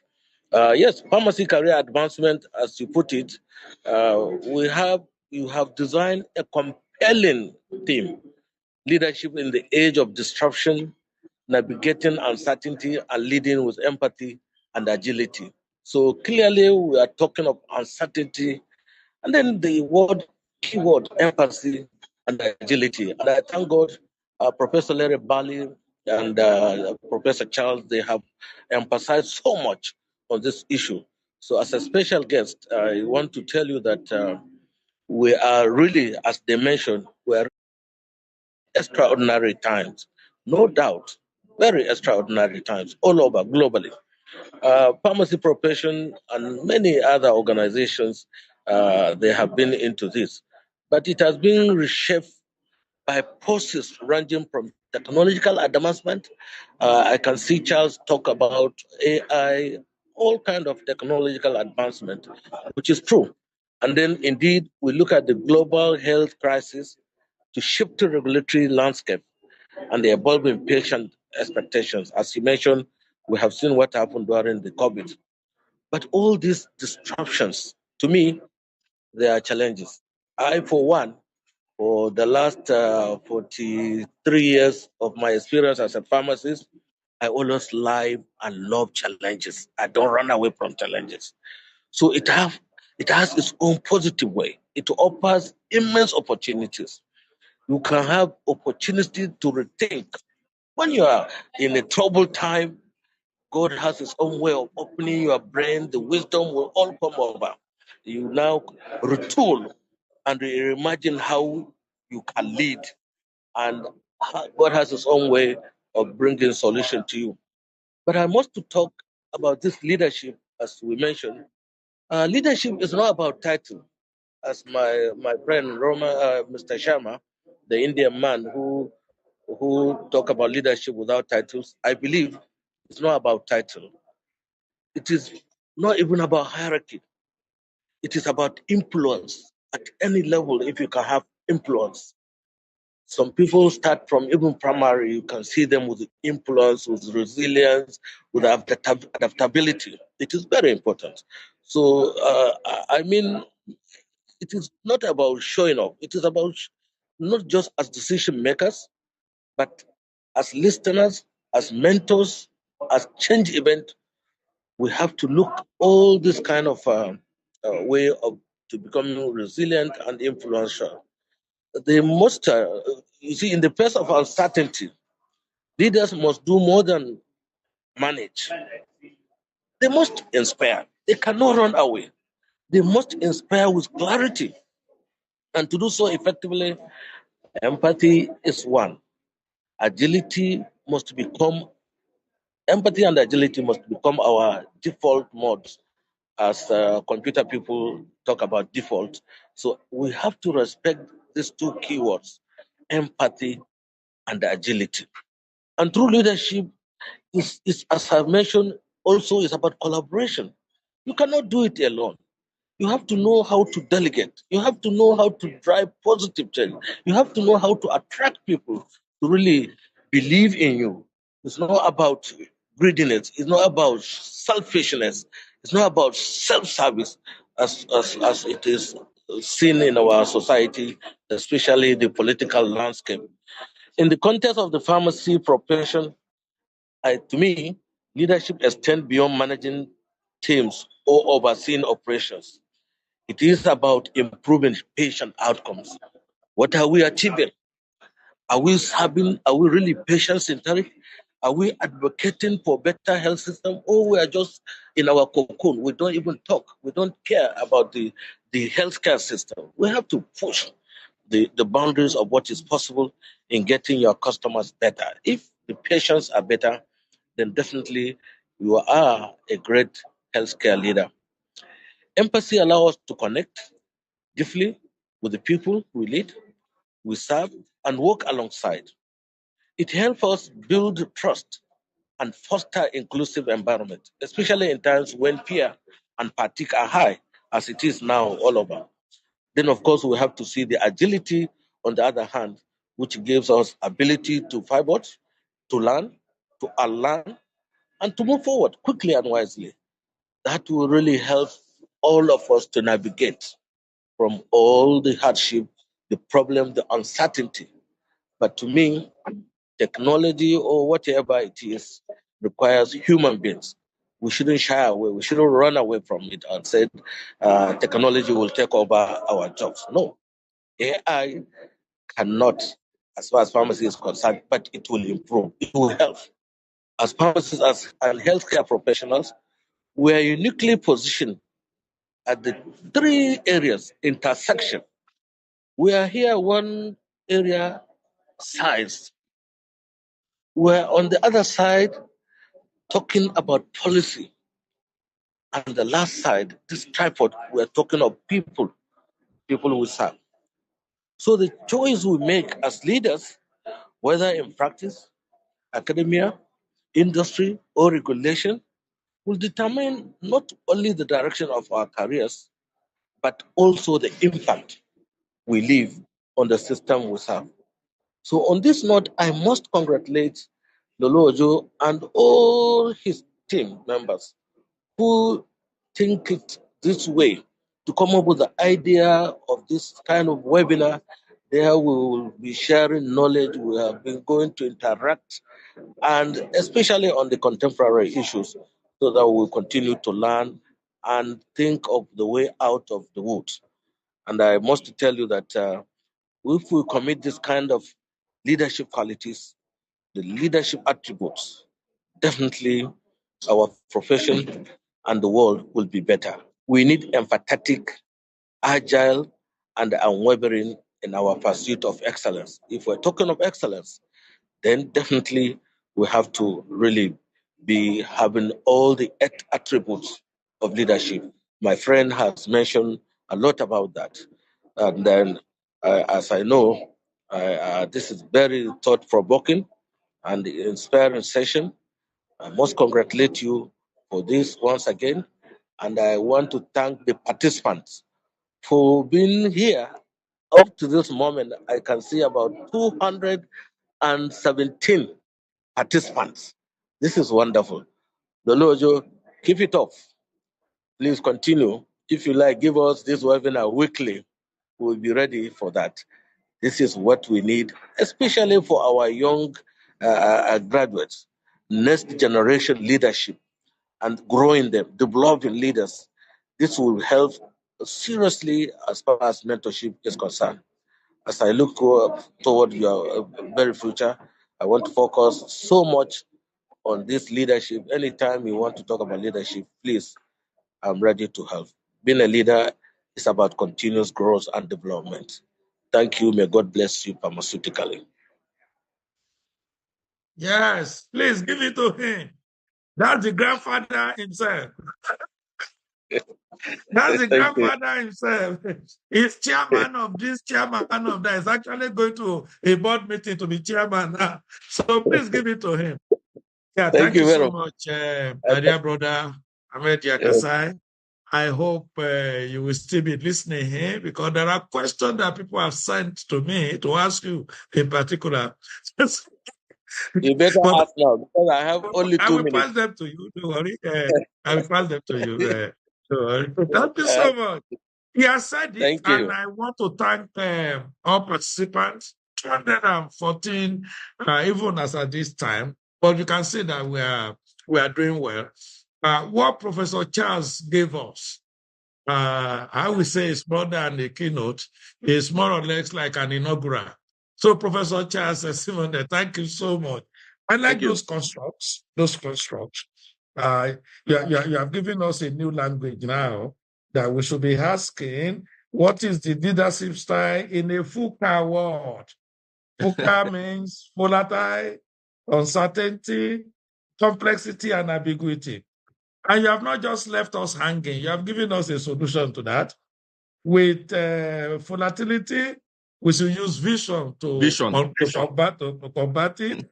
Uncertainty, understanding is there as a big tool. Complexity, we should look for clarity. And ambiguity will require agility. For solution. Thank you so much. Thank you so much. As we were talking, I was telling myself that I should have asked Azuka Okpara, another professor, to be on standby to explain to us what you have told us. Because the academic life, is deep. And I want to assure all participants, he has sent this address to me in advance, and I'm going to send it to all of you. So you are not going to miss anything.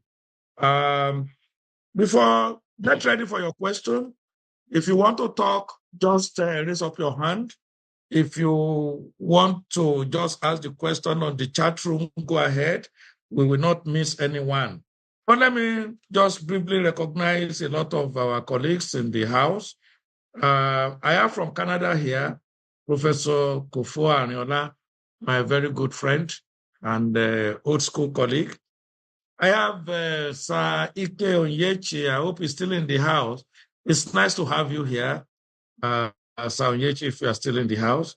I have Ibino Dokubo from Port Harcourt. Michael Tomori, you told me you would be in the here. Are you still in the here? Well, it's good that you are here. Professor Okpara, I've mentioned him. Oh, our elder is here, Dr. Paul Enebeli. Thank you for being here. Mustafa is in the house. Yes, my neighbor, Omobaladi Dosumo. The ageless one, the ageless lady, Rosemary Nikoro, I've seen you. Foluka Kinira, I've seen you. Professor Sudipo, you have been here since morning. Nice to have you. And Dr. Francis Odige, a permanent secretary in Edo State. Nice to have you here. Please, if I didn't mention your name, it's not about anything. Like I told you, we have 213. But I have two hands up. Please, Anthony, allow me to pick our elder first, Sir Ike Onyechi. Please, I think for you to talk, okay, allowed to talk. I mean, Professor Bale, what do I do to make Sir Onyechi to talk? Do I need allowed to talk? Okay. All right, Sir Onyechi, unmute yourself and speak to us.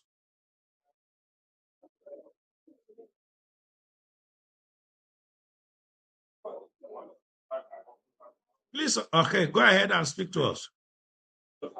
Thank you, Babalolu. Thank you for this beautiful packaging you've done for us. I just want to appreciate what you've done and appreciate the speakers from Yaka side to the keynote. Our own VC, thank you so much it's always a delight to listen to you. And LB, it's you're always there. So you're a teacher for life. And we're also always ready to learn. So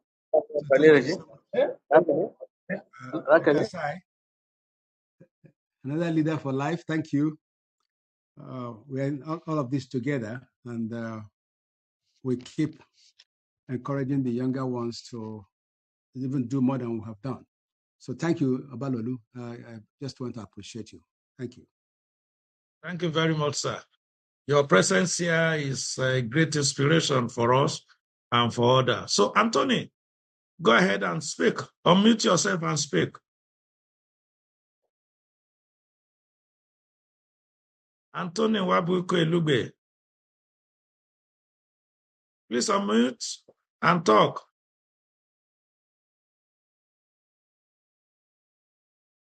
Okay, I've seen Dr. Teresa Pans around. Nice to have you. Joining us at this time in the US is a good thing. You raise up your hand before. Do you still want to talk? Dr. Pans? Okay, I have some questions while others are getting themselves ready. There are questions that people have sent to me that we need to ask. Let me ask Professor Alaji Yakasai because he needs to go. Otherwise, I should start with our keynote speaker. But this is for you, Alaji Yakasai. He said Nigeria has a population full of disruptive energies. How can leaders harness this energy without feeling threatened by it? Alaji Yakasai. Hello? Hello, did you hear me? Hello? Yes? Yes, I'm back now. Tell me what okay. The question is, Nigeria has a young population full of disruptive energy. Yes. How can leaders harness this energy without feeling threatened by it? Thank you very much. It's either we engage them or they engage us. That is why we have all this issue of security problem. And definitely the way we are going, we must to really see a situation where we mentor our young ones to really showcase whatever God has blessed them with. So I don't see a situation where we will remain on the stage without bringing them closer to us. That will not help the country. Just like of recent, you can see a 17-year-old girl who is the best English-speaking human being on earth coming from Yobe State. So we have to really sponsor them. We have to really bring them closer to us. We have to really show leadership by example. But if they see our leaders stealing, playing with corruption, eulogizing all kinds of biases, that will not help. But if we are ready, because we have the money, if we can pay 160 million naira to a player, one player, 160 million naira, I see no reason why we will not have innovation hub. We will not have a technology park for our young people to show their own talents. We have to promote how to hunt talents and show if they go outside, you see how Nigerians perform, the young ones. But here, because of the environment, they are not allowed to do all this kind of things. So I agree. We need to have succession plan. We, all the cargos, we have to create space for the young ones to take over. Our time is up. We are getting to the grave. So, and any country that doesn't support this young generation, next generation, I think is ready for doom situation. Thank you. Thank you very much. You have answered that very well. For the young ones, please don't feel threatened. Show your talent. That's the way the country can grow. Thank you very much. Professor Simone, could you kindly put on your video again? Yes. I'm here. Dear colleagues, please look at Professor Simone's back. Disruptive. Disruptive. You know, I've seen that before. So you can see those books have been eaten. Disruptive. You will see some others back. You see books very clean there. But look at Aprop's back. Then you will Disruptive. when we have that wonderful, very wonderful from him. I really would have loved to break down some of those things that you told us, but time will not permit us. Now, there's a question. Is that Nigeria has experienced political, economic, and regulatory disruptions?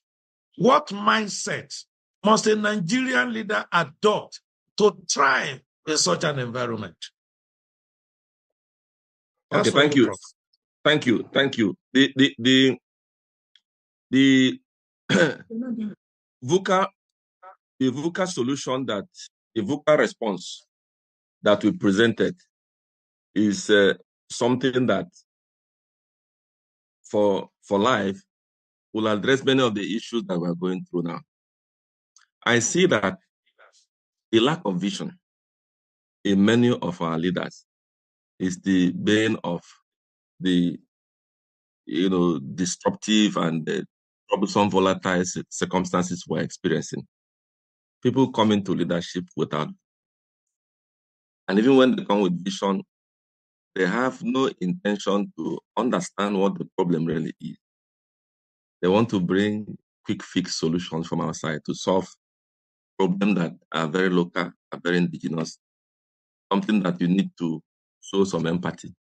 So the Nigerian leader must, number one, adopt vision. It must be very visionary. And what that means is we don't look at just today. don't look at our generation. I mean, don't look at, like Yakasai has said, this generation, their generation. I'm not in their generation. I'm still a Gen Z. Still a Gen Z. But the generation, the generation that will take us out of the quagmire have not been tooled, have not been trained, have not been developed. They are not patriotic enough to die for Nigeria. So we need to start instilling, we need to start making these people see Nigeria as our own, something to us. So that people must have that vision to make Nigeria one. We are not, see, one of the greatest issue I'm seeing now, and I tell people that we should destroy this. Fragmenting Nigeria. This person, you are from the north, you are from the south. That is not the spirit of our forefathers. Breaking Nigeria. We should see ourselves as Nigerians. Whether you come from the north, from the east, or from the west. So people who don't have vision begin to want to fragment people along that line. No. So we should look at our collective strength, our diversity as a strength. It's a strength that people are envying. That is what leaders should be able to forge people together. They have that vision to make you see that you are one. I want to tell you, sometimes I like it because some of these things I say because it's a public forum. People who know me, they know I've practiced them all my life. You know me as Vice Chancellor, my PA, my personal assistant is from Ogun State. He's a Yoruba person. His name is Makinde. When I became Vice Chancellor, people were saying, I said, no, I don't do ethnicity.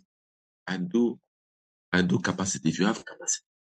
Somebody came and told me, say, you are making a mistake. I said, my PA, his name is Makinde Oyewole. That's why he's still serving me. I don't believe in try. I believe in capacity. And I see if there's a potential, no matter where you come from, we go for it. People don't have that vision. And they're making a lot of our youth to be the infrastructure. So I can talk about all of them, talk about the understanding of the situation, talk about clarity. All of them put together agility. Leaders, what if we just employ this VUCA, flip upside down, as leaders? I tell you, we can solve Nigeria. I can pick one of them and begin to look at different actions and dimensions. This is the solution that we need. Leaders need to employ that. Thank you. Thank you so much, Prof. You have touched on a point that I agonize over every time. And I don't know if you belong to some of our pharmacy platform, and you see the kind of discussion going on there, dissipating energy on things that does not give progress, that does not make progress. And that is what you have touched on. I hope more people like you will speak up. And I want to hold all our colleagues here. I tell people, carbon dioxide is CO2, whether in Enugu, Ibadan, or Maiduguri. So all these things that we talk about, we don't even remember that we are scientists. And when we discuss it, you start wondering that when we go to school at all, what did we learn? I mean, Prof, since we got to know each other like this, I don't remember the ceremony, but I remember a man that is blessed with so much intellect, knowledge, and can deliver. I mean, that's what I say. Anytime, every time. I just hope that we'll get better. I will do more questions before I let you go. Okay. One is about trust, because that is one problem that we seem to have in the country today. And somebody said, as we ask you, how can Nigerian leaders build trust when institutions and systems around them are fragile, inconsistent, and corrupt? Okay. So it begins with... Maybe I should add the final one. Okay, that you can take them together. So given our infrastructure challenges, what does innovation look like in the Nigeria business space today? Okay, so let me start with the first one, because that's an issue that has also troubled me as a person. You see, a lot of people say this, that how do you solve this problem when you are surrounded by very corrupt system and leadership up and I always say, tackle your own ground, make your own immediate environment. People, See, people can learn from what you have done. If you notice when I was talking, I consciously brought us to what I have done, even as the challenges I face. These challenges are everywhere. We cannot solve the problem of Nigeria, the entire Nigeria, but we can solve the problem of our community, we can solve the problem of your firm, of your institution. So when they are surrounded by, corrupt people, you can begin to build. So, and I emphasize that start from your own immediate environment. Build trust in your family. Build trust. I've been dean, and I'm happy. My students are here. If I'm saying they'll know, even as when I was dean, the same way I was leading as dean, I did it when I was deputy vice chancellor, and when I was vice chancellor. And tomorrow, if by God's grace I become governor or president, I'll carry the same thing. So you begin to build the trust in your immediate environment. Don't be hypocritical. That's the point I tell you that. You solve problem outside your own family, have not solved it. That's not the right channel. God does not even like. God wants you to take care of yourself first, your immediate self, and then you begin to expand and go. So people don't be worried about how the entire environment is, how people are corrupt. Solve your own immediate. Deal with corruption in your own life. Deal it in your own family, your own department, your own institution, and then begin to expand. These other ones, small, people will learn from that example. Number two, yes, there's a lot of infrastructural decay, but I always say that where they have like Yakasai said, even in this disruptive environment, we see challenges there. I see challenges in this decayed infrastructure. I see challenges. I see opportunities there. And that is what the mindset of an innovator is, to sit back. That's what we want to train our youth to look at. How do I solve the problem? How do I, in this chaotic environment, decay infrastructure, what do I do, to ameliorate? So we see how to solve. I give you an example. When the COVID-19, issue came, and there was a big problem about, face masks and everything. The infrastructure to do face masks, we didn't have it. But some of us came, and I think I started that before we now move. I said the principle is to prevent, virus to come. So we can use, instead of using the face mask, the beautiful one, can we use cloths? Cloths that we have available. We didn't have technology to do that. We started making cloths. People saw us in the university putting Unizik branded cloths and face mask. Before I knew it, I started seeing many other people now using even ordinary handkerchief. That's innovation. So people should just learn to think outside the box. No matter the infrastructure, we can do something with what we have now, and that should be the emphasis. That is what we should be telling people. That is what we should be telling Nigerians. Now, don't wait until we are like China or like America. We have everything. We start with what we have.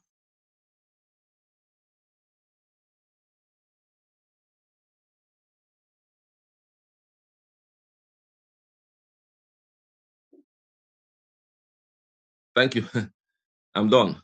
Oh, sorry, I didn't know that you are finished. I was still listening to you. No, It's I'm difficult done. it's difficult to stop hearing you. No, I'm conscious of times. My Okay. No, thank you so much. Thank you so much. So, Madness, sir, a question for you. And the person who sent it to me deliberately says to ask you. He said, in a tough economy, how do Nigerian leaders remain empathetic to staff and customer while ensuring business sustainability? Thank you. Let me add the second one so that you can take them together. Okay. What does ethical leadership look like in an environment where compromise is often seen as a survival strategy? Okay. Let me thank you for the questions.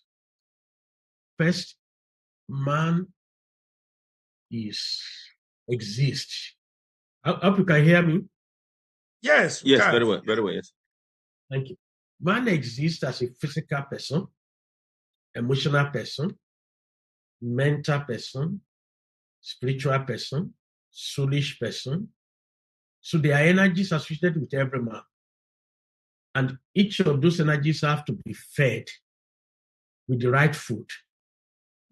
So when you lead with empathy, you're not just taking care of your subordinates from the physical point of view. You are taking care of them emotionally, mentally, socially, spiritually, financially, culturally, in all ramifications. So, leading with empathy gives you additional opportunity for loyalty as well. For example, umbrella becomes useless once rain has stopped. Loyalty is like that. People use you and they dump you when you are no longer useful. But in order to secure continuous loyalty, once you lead with empathy, you appeal to their needs beyond that immediate needs of boss subordinate. Let me start example to you. It is the responsibility of every boss to ensure that your subordinates are better off than the way you met them when you became their boss. Mentally, socially, spiritually, financially. So if you find out that your subordinate is not doing well financially, then you have to coach him in the act of saving. If it's not good enough or in mind, in the kind of mindset or knowledge base, you have to build his competence. There's nothing wrong with your subordinates telling you that, oh, my daughter or son had just completed JAMB exam, and you quickly say, once the result is out, let me have a copy. Which university does it? And then you reach out to all your classmates, your friends in those universities of the choice of that child. When your subordinate may not like you for the way you drive them with hard work, but you have already now started to say you are part and parcel of the family because you are interested in the future of the kids of your staff. So leading with empathy is to lead with the substance and understanding that God has assigned those people to you to transform their lives. So they are assigned to you for the period they work with you. And God is going to hold you accountable. So the scripture also speaks about the fact that be fair to all subordinates, to all people who serve you. He used the word, the King James Version uses the word slave. But really what it means that those who work for you, be fair to them. So that's leading with empathy.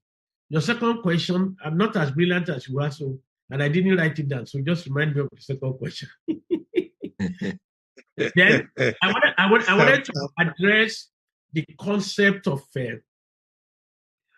the concept of VUCA came into being in 1991 when the military personnel, when the Americans were in Iraq, 1991, then they say the situation is VUCA. It means the situation is volatile, uncertain, chaotic, and ambiguous. But when COVID came 5 years ago, more were added to VUCA. VUCA has now become de-VUCA'd. So COVID added disruption. So it's now de-VUCA'd. Disruption, volatility, uncertainty, chaos, ambiguity, risk, and diversity. So, but the reality of it is that the solution to a problem is in a problem. So when I move around, I normally like to stay in room 419 of any hotel. 419 is known to be fraudulent. So people don't like room 419. But once you stay in room 419, you can be sure that room 419, because nobody stays there, the toilet will be clean, the towel will be clean. Nobody will, if you forget your wristwatch and you come back 3 months later, you find it, because they don't know if you are a Yahoo boy. That's why you prefer room 419. So nobody likes it, but I always prefer it. When I'm stepping out, they will normally ask me, why do you want to stay in room 419? I mean, sir, they are asking me with fear, why do you prefer room 419, sir? Because the problem of 419 is the solution to 419. So just like die-VUCA, because in room 419 reminds me of Philippians chapter 4, verse 19. And the Lord shall supply all your needs according. So it's an opportunity for me to evangelize. So now, in de-VUCA, the disruption that comes from the ecosystem, a typical leader must address that disruption with direction. He must not focus. So like in Nigeria now, there are a number of disruptions in certain part of the ecosystem in Nigeria. A good leader will be focused and emphasize direction. In a period of volatility, a good leader will address it with vision.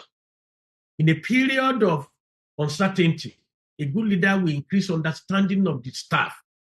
In a period of chaos, a good leader will improve clarity of mind and clarity of understanding of the ecosystem. In a period of ambiguity, a good leader will build a much more agile team. And in a period of risk, a good leader will build resilience in his people. Instead of us running away from diversity, it's a time for us to embrace diversity. The rainbow is more colorful than a single color. So diversity is good. So in our nation today, we have what the Prof has presented is what we need. This is the time to actually build bridges rather than walls. And we can only build bridges when we lead in a divocard way. So we change the fragility of the negative divocard to positivity in a positive divocard. Second question. Thank you, sir. What does ethical leadership look like in an environment where compromise is chosen as a survival strategy? Okay. Now, the word ethics actually comes from three sources. Number one is religious bias. That is, religion expects that you love your neighbor as yourself. So it's unethical to hate. So it comes from religious teaching. The second is when you say something is ethical, you want to be sure that it's fair to the other parties, including your opponent, that what you do things with fairness, with equity. And there's something that's called utilitarianism, which means if I do this thing, what impact will it have on the generality of the society? So if you do something that is favorable to you but hurts the majority of the people, like when you smoke in the public place, you are enjoying yourself, but people do not want smoke. You are forcing them to inhale it. So it will be unethical. So that's why smoking was encouraged that it should be in your own ecosystem. You shouldn't do it in the public. So to do that, it's to be unethical. Now, how do we lead with ethics? To lead with ethics means to lead with the understanding. We do not need to have a formal education to MBA level for us to know that you should treat your subordinates the way you would have loved to be treated by your boss. So if you have a boss that is wicked, you don't need to retaliate with your subordinate. You just need to learn that if my boss was wicked to me, your job is to ensure that you are fair to the people that you are leading.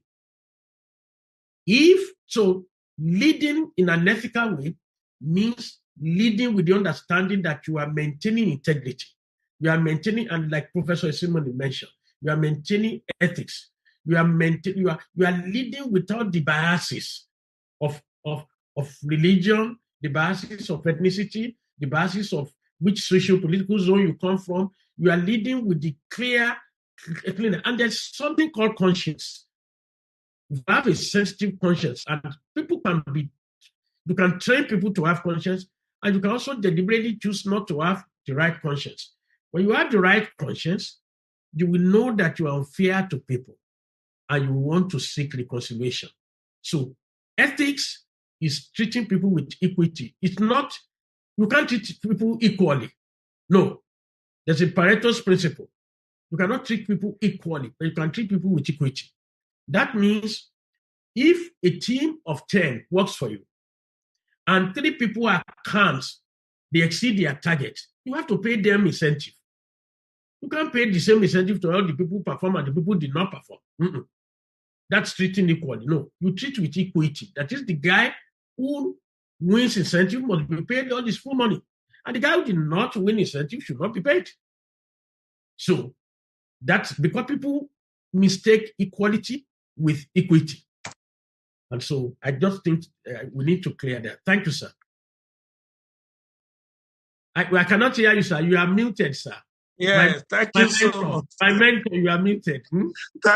Thank you so much.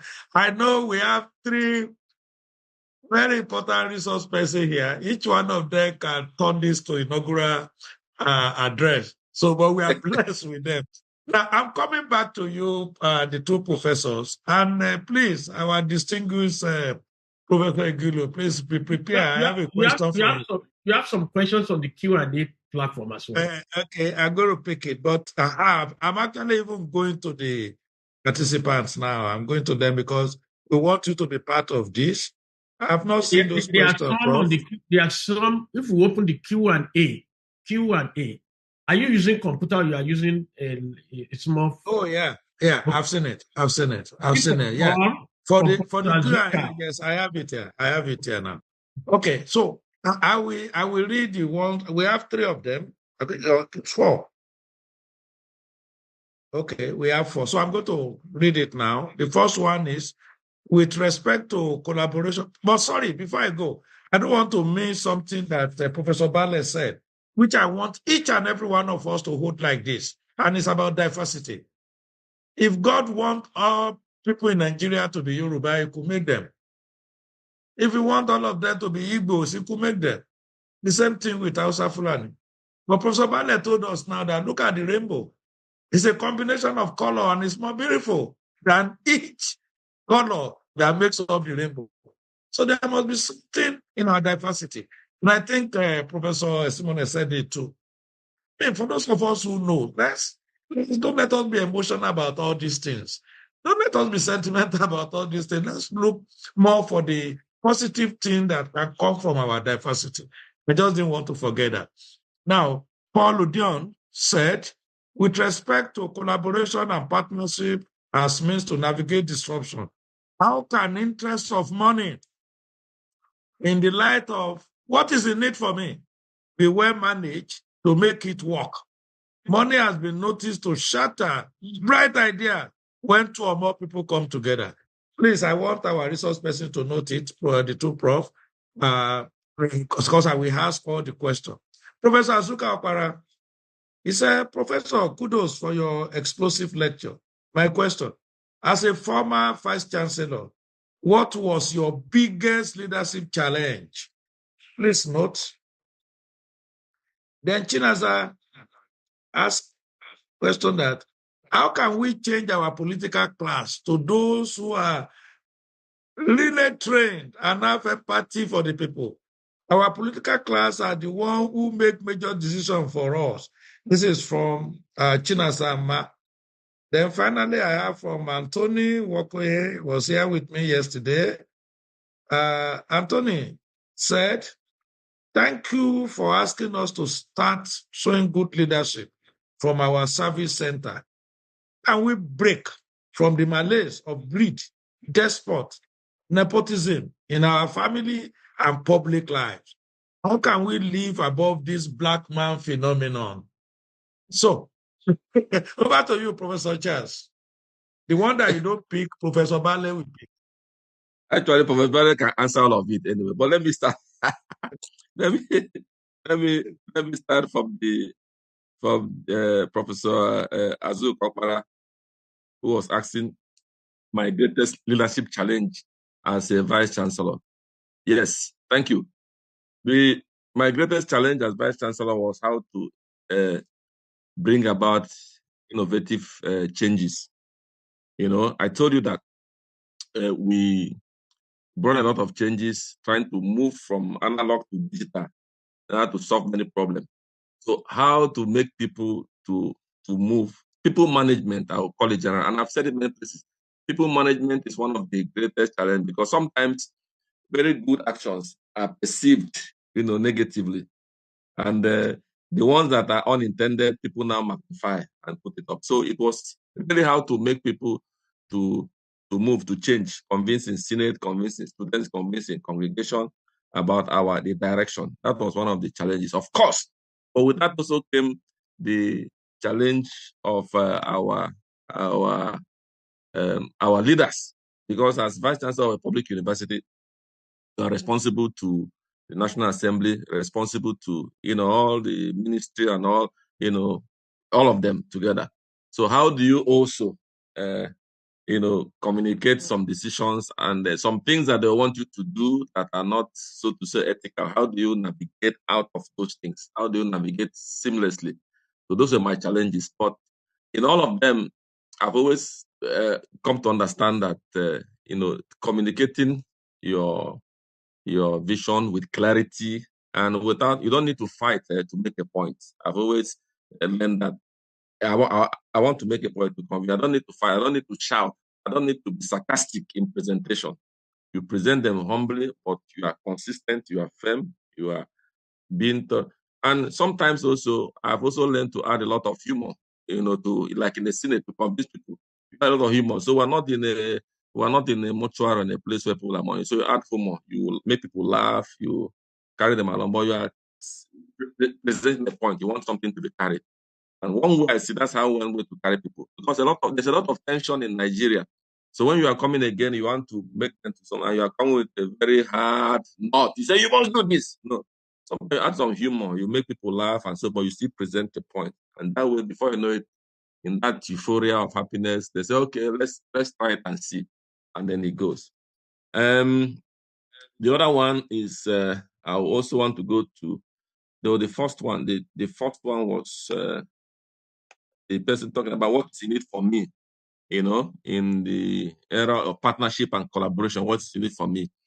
That comes in many places when we talk about partnerships. But how to go about that is to define the terms from the very beginning. Define the terms. And as a matter of fact, in any partnership, in any collaboration, there's what is in it for me is always there to some extent. What am I going to benefit in this collaboration? It always comes. So you define it from the very beginning. You define the no-go areas. You define the areas that you can compromise, you can allow to go, and the areas that you cannot compromise at all. You must define that partnership. And if people now insist that if you don't give money, then they don't do it, then it doesn't work. As a matter of fact, Nigeria has lost a lot of very wonderful projects because those are the top leaders. And I can add, this is a public place, I will not want to say certain things, but we're privy to some of the things where, some government officials, because something is coming, it's a partnership, a collaboration coming from abroad, and they bring it there, the man at the top say, hey, what is in it for me? What is it for me? And because these people, you don't want to say anything, then they lose it. It has happened. But as for some of the things we are bringing, we still keep on, talking to those leaders, talking to those people that it is beyond you. I want to talk about empathy. It's the people. It's for the benefit of the nation, benefit of the citizen, the populace. We must keep on preaching that, not minding what's fair to the people with time. They're going to learn, how to come and how to accept some of these positions. Somebody say, how can we change our political class to those who are really trained and to have empathy for the people? Our political class are the ones.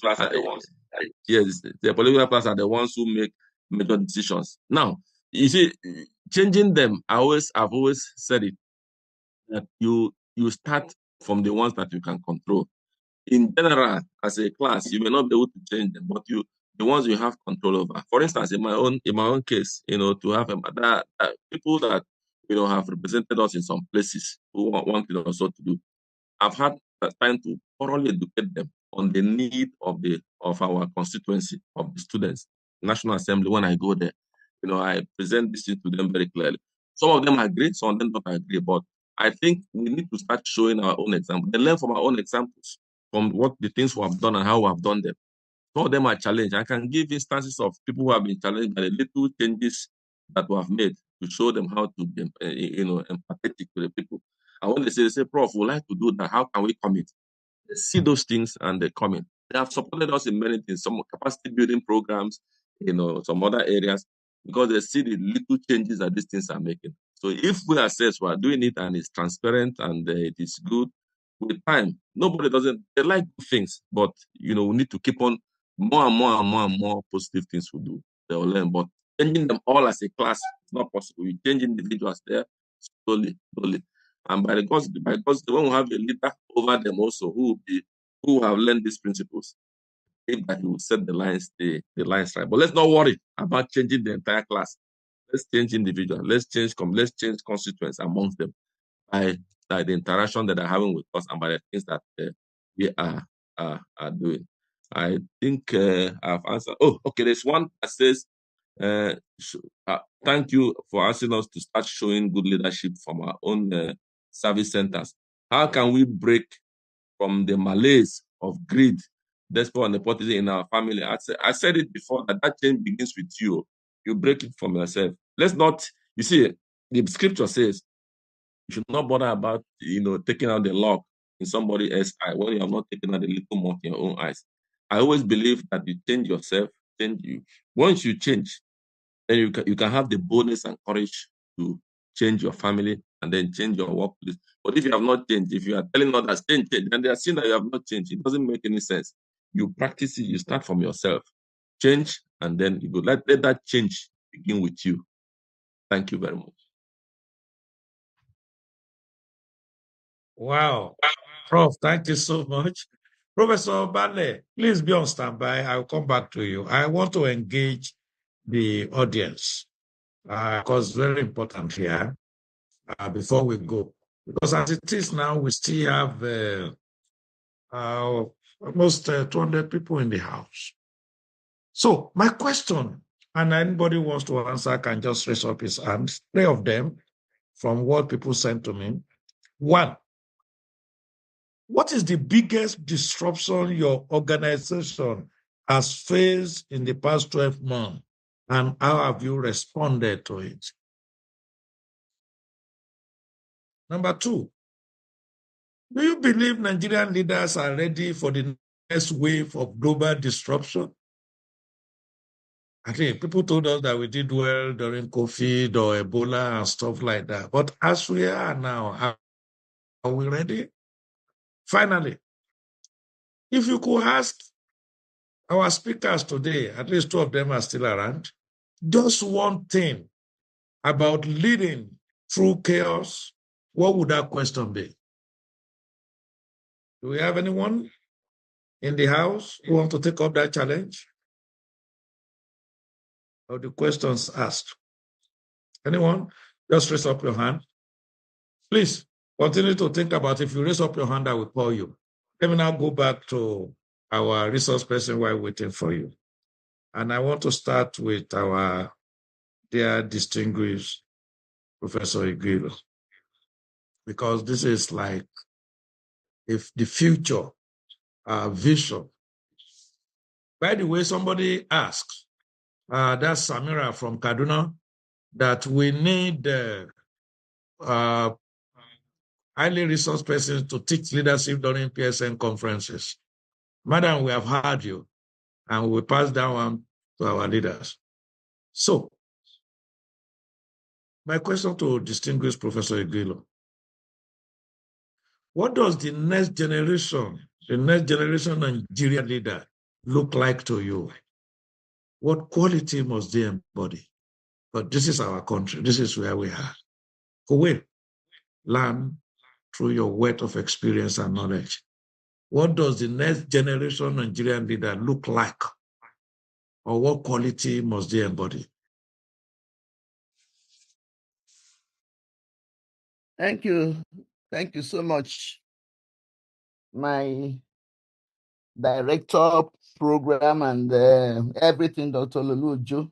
I also appreciate VC Emeritus, Professor Charles. Thank you, man. Thank you, man.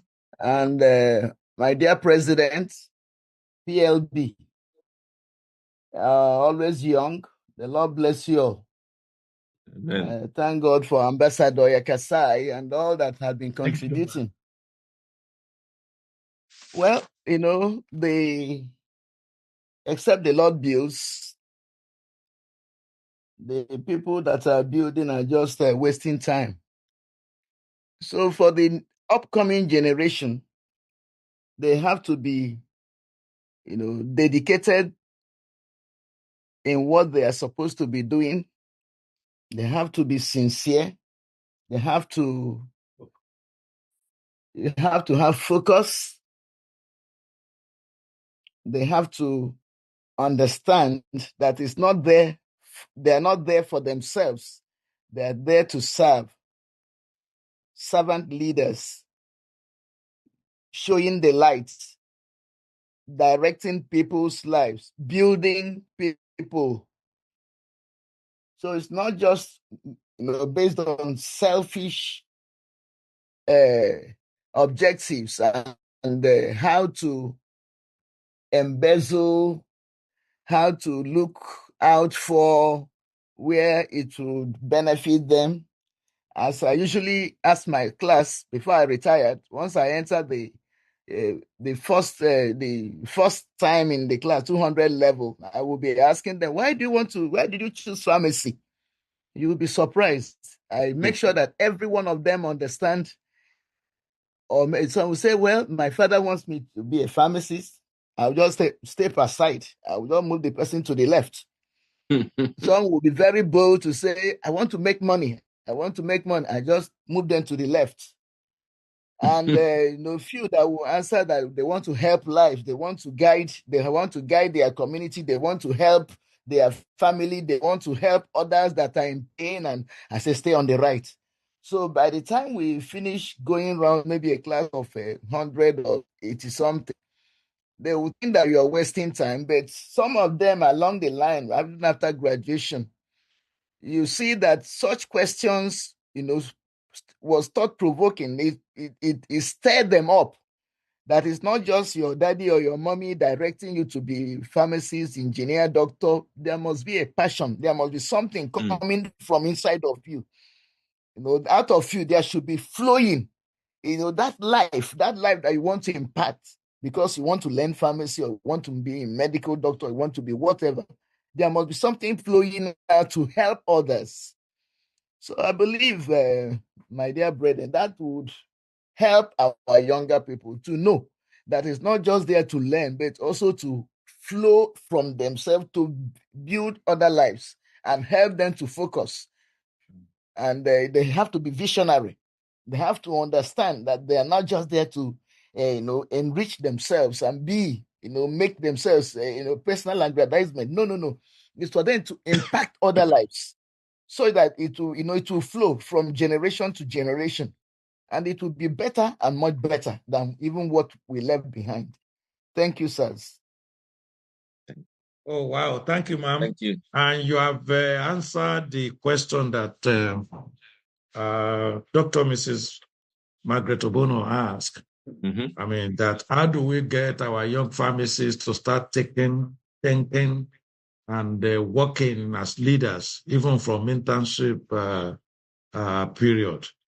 And from what he said here, it's like such things are not seen in the interns that they have. Very good. We are doing well with time. This is 12:49. I've been expecting somebody within the audience to take up the challenge of the 3 questions I ask. But don't worry, we will be handing now with Professor Valle. And it's still about the future, visionary. And I just want you in 1-2 minutes to tell us, if you were to lead Nigeria through a major disruptive crisis, and we are talking of President Larry Balle of the Federal Republic now, what would be, it's possible, Professor Amen. Charles. Amen. It's possible. Amen. Amen. I will be happy. Because the person who sent this question to me must have thought of you as the president of Nigeria. And the question is, if you were to lead Nigeria through a major disruptive crisis, what will be your first 3 leadership priorities? In 1 or 2 minutes. Thank you so much. Number one, I will state that I'm not a politician, so I don't know how to campaign. But as an analyst, it's important to know that the major challenges confronting our nation, we have to be addressed. And part of the issues confronting our nation includes corruption. So if we go on digital transformation pathway, it will reduce the likelihood of corruption because people will pay for services that are rendered to them at toll gate fee, whatever it is. There'll be greater level of transparency. It will become easier. So we have to create smart ecosystem. And digital transformation is one of the ways within which you can drive efficiency, lower the likelihood of waste, which provides an incentive for corruption. Another thing that I believe very much, and you must have noticed that when I was being introduced, is that I believe that if we take food out of the challenges of man, the challenges of man will be drastically reduced. So agriculture is key. And I'm not talking of the typical traditional way of farming. We have to now use machinery, technology to drive farming. Over 60% of the arable lands in Nigeria is uncultivated.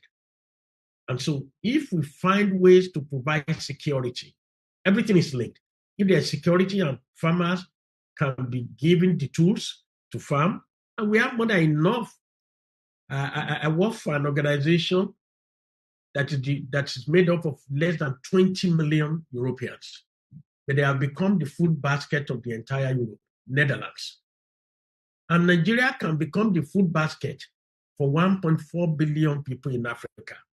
We have big land, we have fertile ground. Virtually every part in this nation, you throw away, you throw a seed through your window, 5 years later, you can start to harvest the fruit of that thing. So agriculture is key. Because you asked me you have restricted it to 3. One of the most important elements for driving growth and transformation in any environment, in any ecosystem, is education. Education is not the number of degrees you have, no. Education is exposure. Education is traveling. Education is understanding what is the right thing to be done, because part of the problem we have with leadership in Africa generally is that people who are in leadership position are not thoroughly educated as to what should be the priorities. So something you do not know, you cannot give it.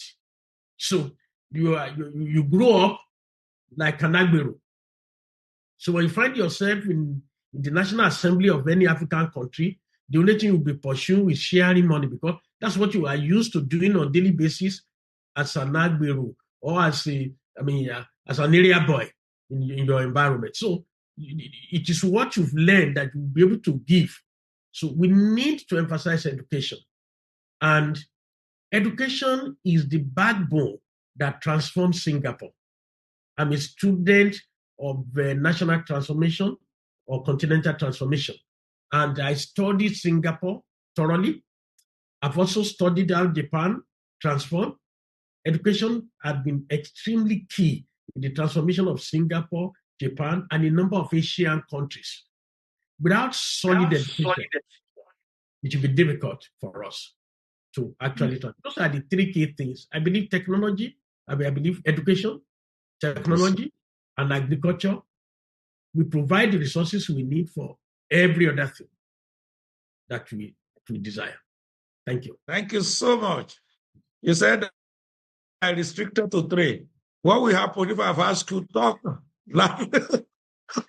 If you did not restrict me, I've written about the developments on the things that are required to be done by African. I've worked across 32 countries in Africa, and I've realized that the problem of one African country is similar to the other. And therefore, send it to us as part of this program. Go to share it. Google Larry Bailey in Business Day. We have over 40 articles I've written between October and now on everything that addresses African issues. Just Google it. Larry Bailey in Business. That's in business. In Business Day.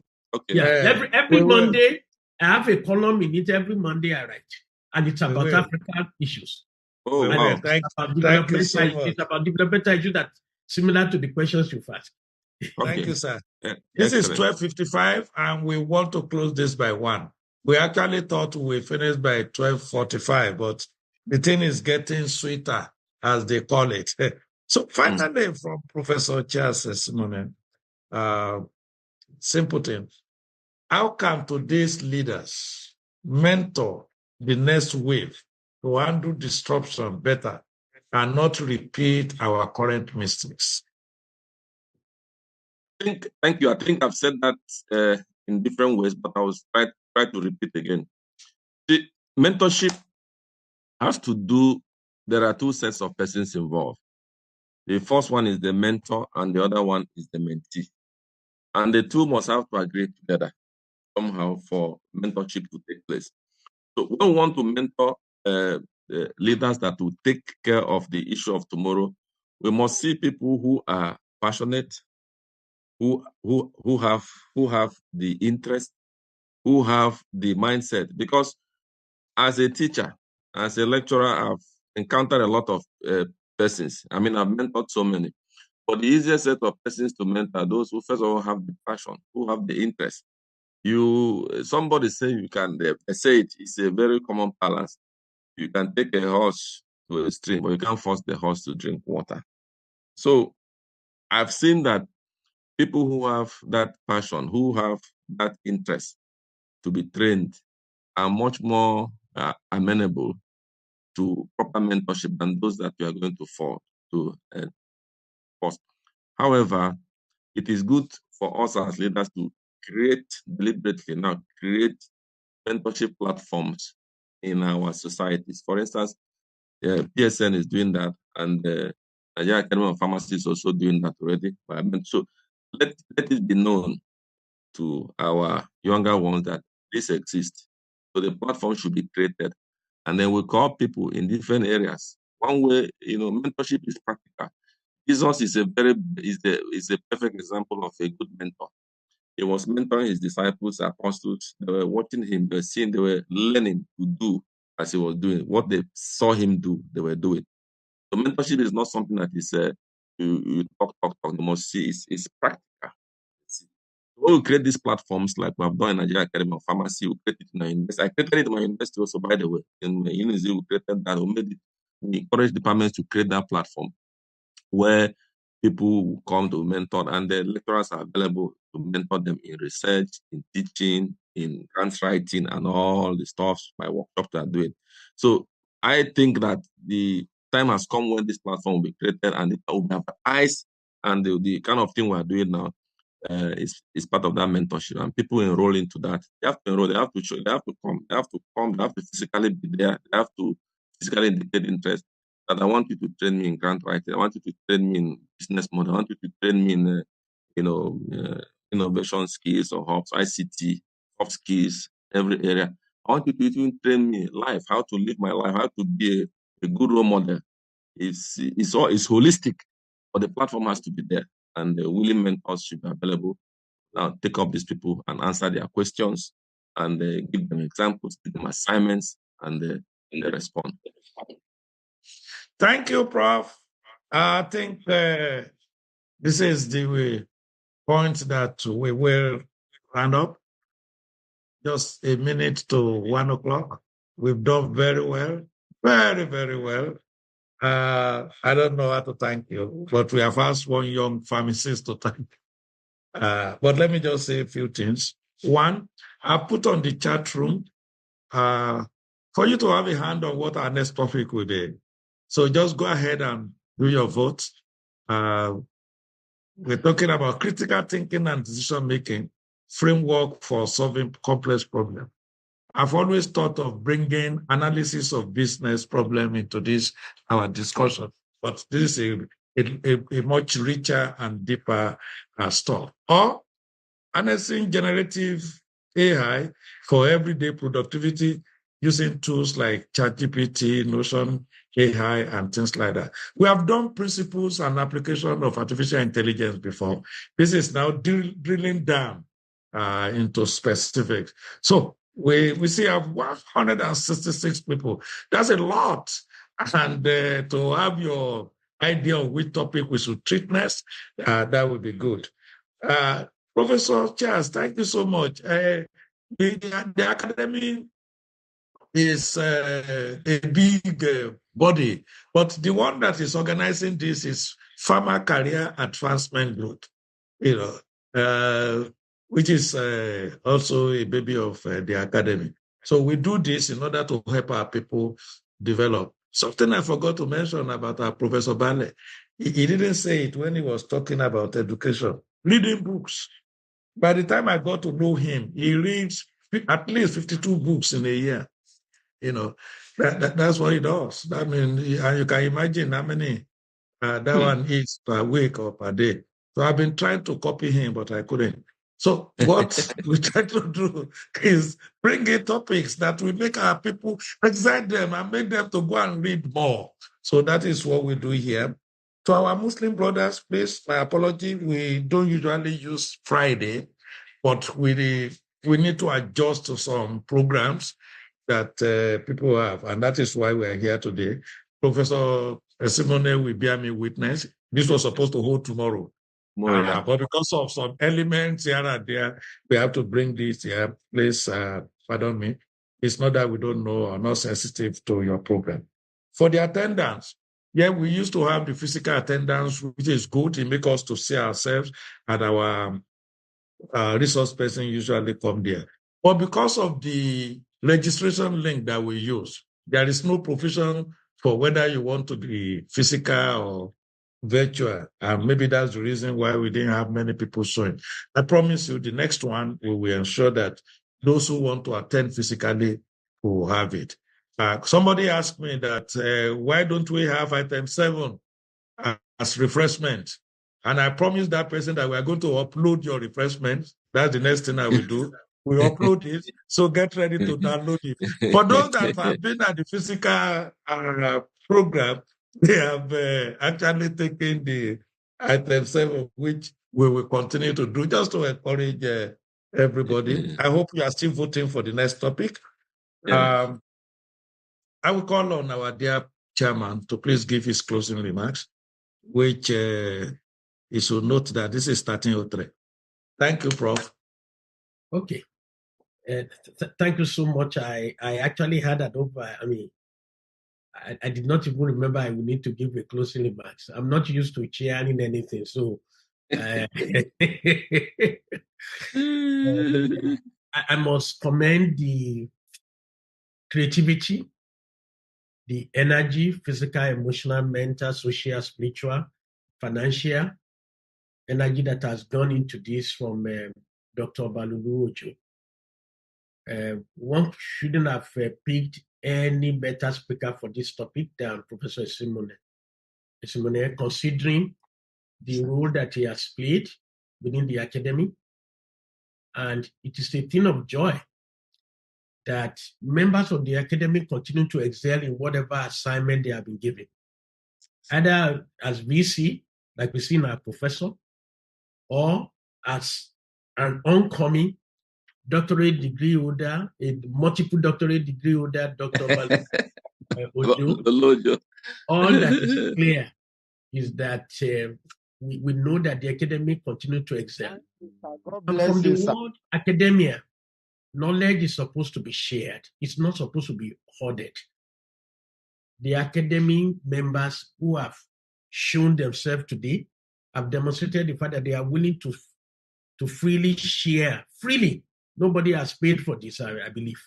So to freely share knowledge with everybody. And these are the two key people, Professor Simone as well as Dr. Balulu Ojo, who are driving the knowledge sharing program of the academy as well. It just makes good sense for us to appreciate the fact that without the academy, a lot of gaps will exist. Even though the academy cannot fill all the gaps, but what is also clear is that with the academy, every one of us can grow together in knowledge and then use our knowledge to go back to transform the organization that we work for. Either in the hospital, whichever technical arm, knowledge can help in transformation, particularly when you apply the knowledge. In action learning, we expect people to listen the way we've done today, to reflect on what we've learned, and then go back to organization and apply them. Because knowledge without application leads to frustration. But knowledge with application leads to transformation. We expect you and encourage you all to try and apply some of the concepts you've listened to the professor who has spoken today. Some of them will work immediately. Some will take time for them to become reality. Don't be frustrated. Just keep trying. Remember, the standard of excellence today will change tomorrow. And if you are not prepared to meet excellence today, tomorrow you'll be a mediocre because that standard will have moved forward. The best way to therefore continue to move towards that excellence, the standard of excellence today, that when tomorrow comes, you'll be above average and you can therefore be encouraged to keep on moving. I've been mentored extensively on this aspect as I close today by the convener of this program, who happens to be the power behind every program of the academy. Yeah. And I'm extremely proud. You will notice that I didn't display Business School Netherlands. I'm extremely proud to associate myself with Obalolu Ojo, who never lost the zeal, the energy and passion to continue this dream, to share more knowledge with pharmacists. I fully aware that when we left school with a lot of enthusiasm. But what we met in the marketplace was totally different from my expectation. And so we require additional knowledge in order to keep growing in an ecosystem that was different from our assumptions and from what we thought we prepared for. We prepare for practicals. We prepare for theory. We prepare for cramming. But the situation we met on the ground was totally different. And I think this is one of the ways we can make our contribution. Like I said earlier today, it's time to start to build bridges, not walls. And we should therefore reach out to other professionals. With our knowledge now, we are leaders in the healthcare team.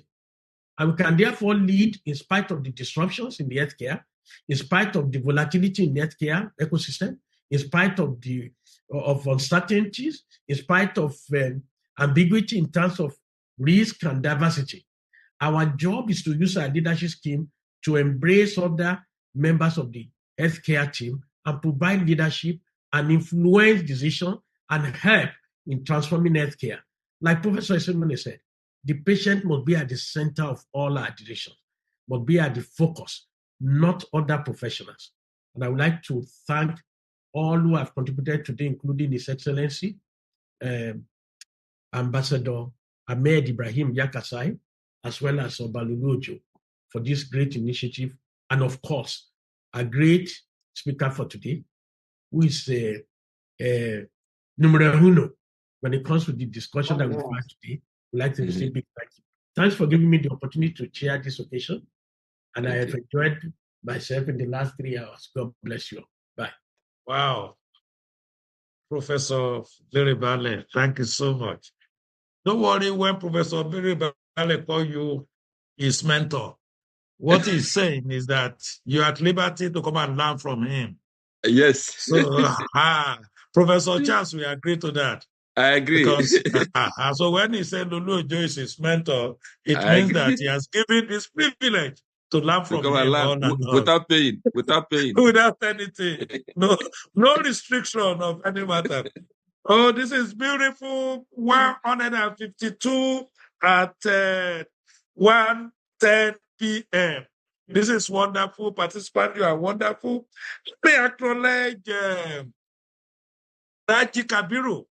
Since we started, he has always been with us, live streaming this program. If we were to have physical attendance, he would have been here. But I didn't even know that he will still show up. So right, maybe in his office there, he has joined and is live streaming this on YouTube. So if you go to the YouTube link that he posted just now, all this will be there live. And you can listen to this, to all the presentation by just pressing the link to the YouTube, which we are still going to forward to all of you. All the presentation will be sent to you. And if you have other questions for Professor Charles, Professor Bale, Alaji Yakasa, just send it to me. I will ensure that they answer you and I will pass the answer to you. But that is the purpose of having this. It's a lifelong stuff. I've seen your vote for the next topic, and don't worry, we are going to listen to what you have said. The next one will probably be around October if we can do it. Otherwise, we'll do it in December because of November for PSN conference. So thank you so much. On Emmanuel Nadose, who is our coordinator, to give the vote of thanks. Emmanuel, are you there? Emmanuel.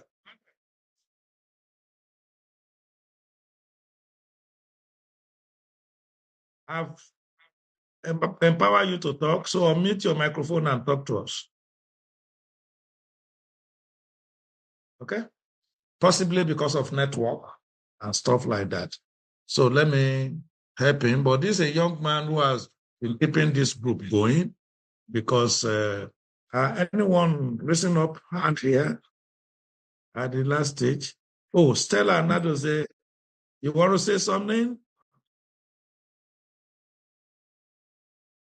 So mute. No, sorry.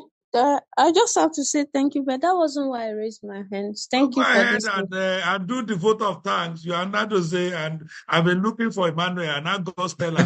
Why shouldn't I be happy? So just say thank you to everybody. Okay, thank you very much, Professor Charles. Thank you very much. Thank you. For this powerful. I've been here since morning, and it's unusual to be on a special meeting from 10 to this time and you've not left. That means there is value there. Thank you so much, and God bless you. We look forward to the next one.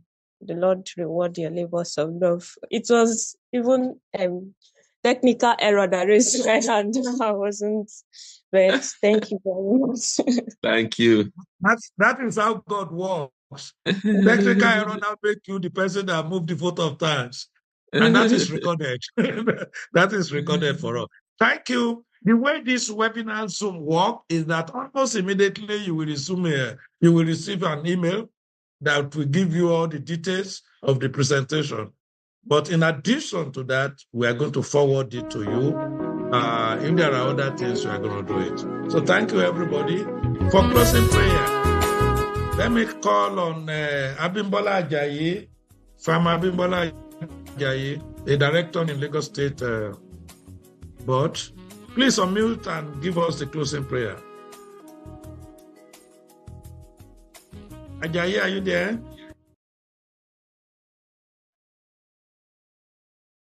Maybe another person will make mistake of raising up her hand now, so I can call that person. Okay. Ajayi is not here now. Okay, she's here. So Abimbola Ajayi, please unmute and speak to us. Oh my God. Okay, let me look for another person that can give us closing prayer. My dear Professor Asuka Okpara, you are here. You are still here. Hello, everybody. Okay, Abimbola Ajayi, thank God you regain your voice. So give us closing prayer. Good morning, sir. Good afternoon. Shall we pray? Precious Father, in Jesus' name, authority Amen. in heaven and on earth, we appreciate your name for this privilege to gather here to learn once again as it pertains to our profession. Thank you so much for all the facilitators, all our elders in the house that you have used to enrich our knowledge. May you be lifted in the name of Jesus. Even Amen. as we have listened, as they have imparted our life today, I pray, oh God, the grace for us to be the doers, just as your word says, that we should be able to put it into practice. Baba, give unto us in the name of Jesus. And so, Amen. Jehovah God, oh Lord, even as we depart now, oh God, will not depart in spirit in the name of Jesus. By the time we shall be hearing from our elders, it shall be good news galore in the name of Jesus. That you strengthen these ones, oh Lord, and give them more wisdom to be able to direct us aright in the name of Jesus. Thank you, Jehovah God, for everything. For in Jesus' precious name we have prayed. Amen. Amen. Amen. And amen. See, that's one beautiful thing with pharmacists, too. Versatility.